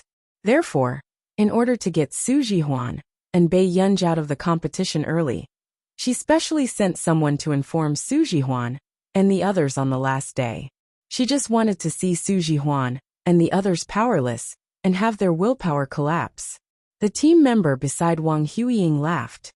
I heard that Su Jihuan's team only found out about the written exam in the last hour of the written exam. It seemed that no matter how well they did, they might not be able to enter the top 9. Originally, I was worried that they would be a threat to us. When Wang Huiying heard the last sentence, her eyes darkened. She smiled and turned her head. Chi, do you think anyone can be compared to me? Sing Chi smiled stiffly. No, suddenly. There was a commotion in the crowd. Look, isn't that the head of the Sure family from Confederate 191? My goodness, Patriarch Sure is here in person? Everyone was shocked, but they soon guessed the reason. Wang Huiying was the heir's daughter, and the little Sure Nani, of Confederation 191. Master Sure was probably here to see Wang Huiying take first place. Wang Huiying also straightened her back and couldn't help but smile. She had been waiting for this day for too long. Patriarch Sure is finally blind? He actually came to watch Wang Huiying's competition. Su Jihuan couldn't believe it. Next, Patriarch Sure smiled and said, "Thank you all for coming to participate in the competition. I'm just here to observe the competition today, so don't worry." After saying this, coincidentally, the tutor arrived late and was still panting. What's going on? Why is the tutor late? Patriarch Sure frowned. I'm not. The tutor's expression was ugly, and he didn't know what to say. But when he thought of the results of the team, he had just run back to check. He couldn't help but feel his scalp go numb. End of chapter. Chapter 1099. Hurry up and announce the results of the competition. Patriarch Sure frowned. The mentor wanted to say something but stopped. He couldn't help but glance at Wang Huiying. But before he could announce the rankings, the old man next to him snatched his report card. Old Han, what are you waiting for? Let me do it. Mentor Han's face darkened. Before he could speak, he was pushed aside by the old man. I'm sure everyone can feel the difficulty of this competition. There's no other way. There are so many excellent contestants this year. We have to lower the score. The old man said happily. Otherwise, if the gap isn't big, you won't be satisfied if you lose, right? The contestants. They finally understood. This was to lower the score for Wang Huiying's team, so they suffered along with them. Wang Huiying looked helpless. No wonder the written test is so difficult. It's Grandpa Wu's doing again. You really didn't leave me a way out. Elder Crow also smiled. If Littling can't do it, who else can? Your team is the only one with more than 30 points in the written test. Grandpa Wu is widening the gap for you. The audience was in heated discussion. What? The only one with more than 30 points. Wang Huiying is too unbelievable. Elder Crow began to announce. In this competition, a total of 9 teams have advanced to the finals. The 9th place will be announced. At this moment, only Mentor Han closed his eyes. He couldn't face this scene. No way? Su Jihuan almost blacked out. Are they deliberately provoking us? Bei Yunj next to her comforted. Maybe the results are good. Su Jihuan's smile was very stiff. Do you think we can get 7th or 8th place? In Su Jihuan's opinion, they should be burning incense and praying that Bei Yunj could get half the written test points by answering the questions carelessly. She didn't want anything else. Bei Yunj. 9th place, Team Chui Changyi, assessment score 59. 3. Elder Crow said loudly. Everyone was in an uproar. This test was too strict. 9th place didn't even have a passing score? At this moment, only Su Jihuan and the other two's expressions changed. They looked disappointed. They didn't even get 9th place? Maybe our ranking is higher. Bei Yunj continued to comfort. But the next moment. 8th place, Sangyi Yuanhui team, assessment score 64. Su Jihuan and the other two. Was this father the world's toxic healer? Wang Huiying, who was observing this scene from the side, had a hint of ridicule in her eyes. The corners of her mouth unconsciously curled up, and her heart was completely at ease. These idiots were finally out. Wang Huiying raised her head, waiting for Elder Crow to call her name. She didn't want to. When the 2nd place was announced, Old Crow's smile froze. He suspected that his eyes were playing tricks on him. After a while he said, "This year we didn't get 2nd place. No 2nd place? What does that mean?"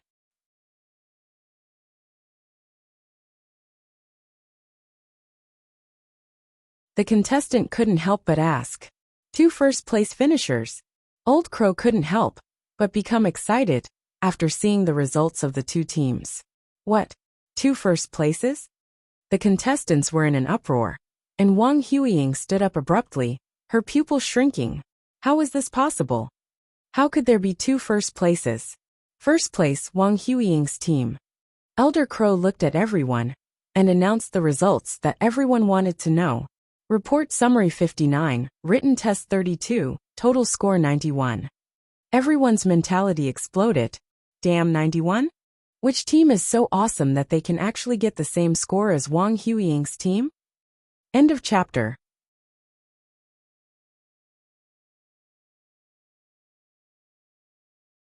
Chapter 1100. It wasn't just the contestants. Even Patriarch sure was stunned. After so many years, he had never heard of anyone who could tie with Huiying for first place. Elder Crow continued to announce. First place, Bei Yunji's team. Report summary 51, written test 40. Total score 91. Instantly the field exploded. Did I hear wrongly? What's going on? Someone got full marks for the written test. Damn, this team is so fierce. The written test is so difficult. But their team actually got full marks? Wang Huiying's team only got 32 points. I heard that their team didn't know there was a written test at the beginning and forced it in the last hour. In an instant, the field was silent. Their team completed nearly 300 questions in an hour? One had to know that they had been doing it for several days. Even Wang Huiying's team took a full 2 days. Su Jihuan and the others were originally gloomy, but when they heard their team being called, they were all dumbfounded. 91 points. And they actually got full marks for the written test? You got full marks for the written test, and the computer test? Su Jihuan turned her head and asked with difficulty. Bei Yunji chewed on the biscuit stick and said slowly. It wasn't difficult. Su Jihuan. Tang Yi. It wasn't that he didn't look at the written test questions later. If it were him, it would probably take him 4 to 5 days to do it alone. And the other teams also completed it together with their members. But Bei Yunji completed nearly 300 questions in less than an hour alone? Our team is actually first. Su Jihuan was stunned at first, then she was extremely excited. I'm not dreaming, am I? Bei Yunji glanced at her and smiled unconsciously. At first, she didn't expect Tang Yi and the others to overturn the finished product and change it. But Wang Huiying clenched her fists, her nails digging into her flesh. She stared at Bei Yunji and the others maliciously. How could this be? Their team didn't deserve to be in the same ranking as hers. After Wang Huiying came back to her senses, she immediately looked at Patriarch Shi, only to find that Patriarch Shi was also staring at Su Jihuan and the others. She gritted her teeth, and a ruthless look flashed across her eyes. How's the matter? I asked you to investigate. Patriarch Shi was still a little suspicious. It's true. Also, I found out that there was a problem with their team's information. They found out about the competition an hour before the computer test ended. The tutor braced himself and said, the person who answered the question is a girl who is not even 20 years old. Patriarch Shi was in disbelief. Alone? Even Wang Huiying couldn't finish these questions in 2 days. But someone actually finished it in an hour? He had never heard of a laboratory or a physics research institute producing such a genius. Bei Yunji. I've done a background check. There's no such person in the industry. The tutor had never thought that there would be a day when a person who wasn't even 20 years old could beat Wang Huiying in physics. This world was too crazy. Patriarch sure took a long time to come back to his senses. What do you mean by unexpected news? The tutor was silent for a long time. It was Miss Wang. She specifically asked someone to inform their team on the last day. She probably wants Su Jihuan to be eliminated early. Patriarch Shi's eyes darkened. The library. You're a family head. Why do you keep coming to the library? Oz frowned. Did you know that there was a student who got full marks in the second round of the written exam this year? Oz glanced at him coldly and mocked. A test subject got full marks and you're here to show off to me. End of chapter.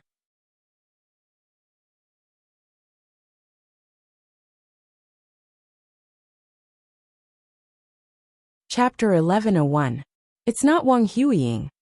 As soon as Patriarch Shi finished speaking, Oz stopped reading. Isn't it quite scary?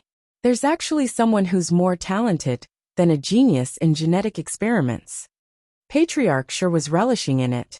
How can humans create miracles if they want to compete with God? Oz asked sarcastically. Patriarch sure was speechless. This person must have been trained to change his expression, right? Patriarch sure continued. What I didn't expect was that the person who scored full marks in the written test was actually from a computer science background. As soon as he finished speaking, Oz lost his grip on the book and dropped it. Patriarch sure instinctively bent down to pick it up, but when he saw the content clearly, he asked in shock. Isn't this what Nanny wrote in her book? Wasn't it burned long ago? When did you recover it? Oz snatched it away. Someone else restored it for me. With that said, his expression was uncertain as he asked slowly. What's the name of the person who scored full marks in the written test? Patriarch sure. Bei Yunj. The veins on the back of Oz's hand, that was holding the book tightly, were bulging, and he couldn't suppress his excitement. It was really her. Oz had seen with his own eyes how fast Bei Yunj was doing the questions. That scene made Oz's scalp tingle when he recalled it. If it was an ordinary person, it would be impossible for them to score full marks. I heard that she only took an hour to complete the written test. However, it might be a misunderstanding. Nanny couldn't have. Before Patriarch sure could finish, Oz interrupted him. It's indeed fake. It took at most 55 minutes. What? Patriarch sure thought of something else. Wait, how did you know? Oz pointed at the front desk next to him. She's using your lousy computer. If it wasn't for the slow computer, that girl would probably be even faster. You actually know that girl? Patriarch sure was even more shocked. Yes.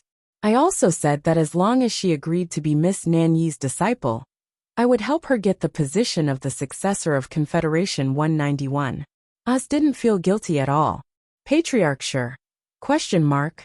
How could you dare to say such a thing in front of me? But she didn't agree. It's very likely that Confederation 191 is getting worse and worse, and she doesn't like it. Oz's eyes were filled with disdain, as if Patriarch sure was dragging him down. Patriarch sure's face darkened. You. Anyway, Wang Huiying is not related to you by blood. Does it make a difference to you who inherits it?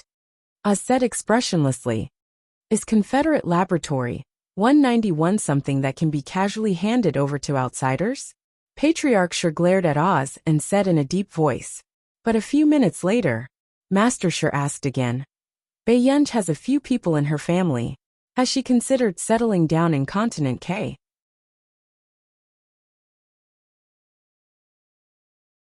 When it comes to choosing a successor, I have to carefully consider it. That girl didn't agree to take over. You'd better not leak the news. Oz sneered. What do you mean by taking over? You. Before Patriarch sure could finish his sentence, Oz added. Oh right, don't let anyone tamper with this competition. This time the bad girl is in the way.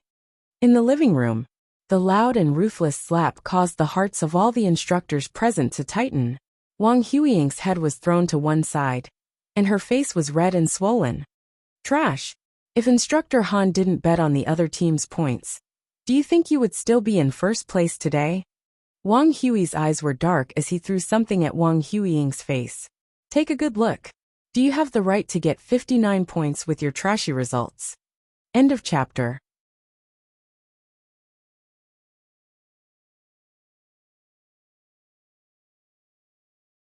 Chapter 1102.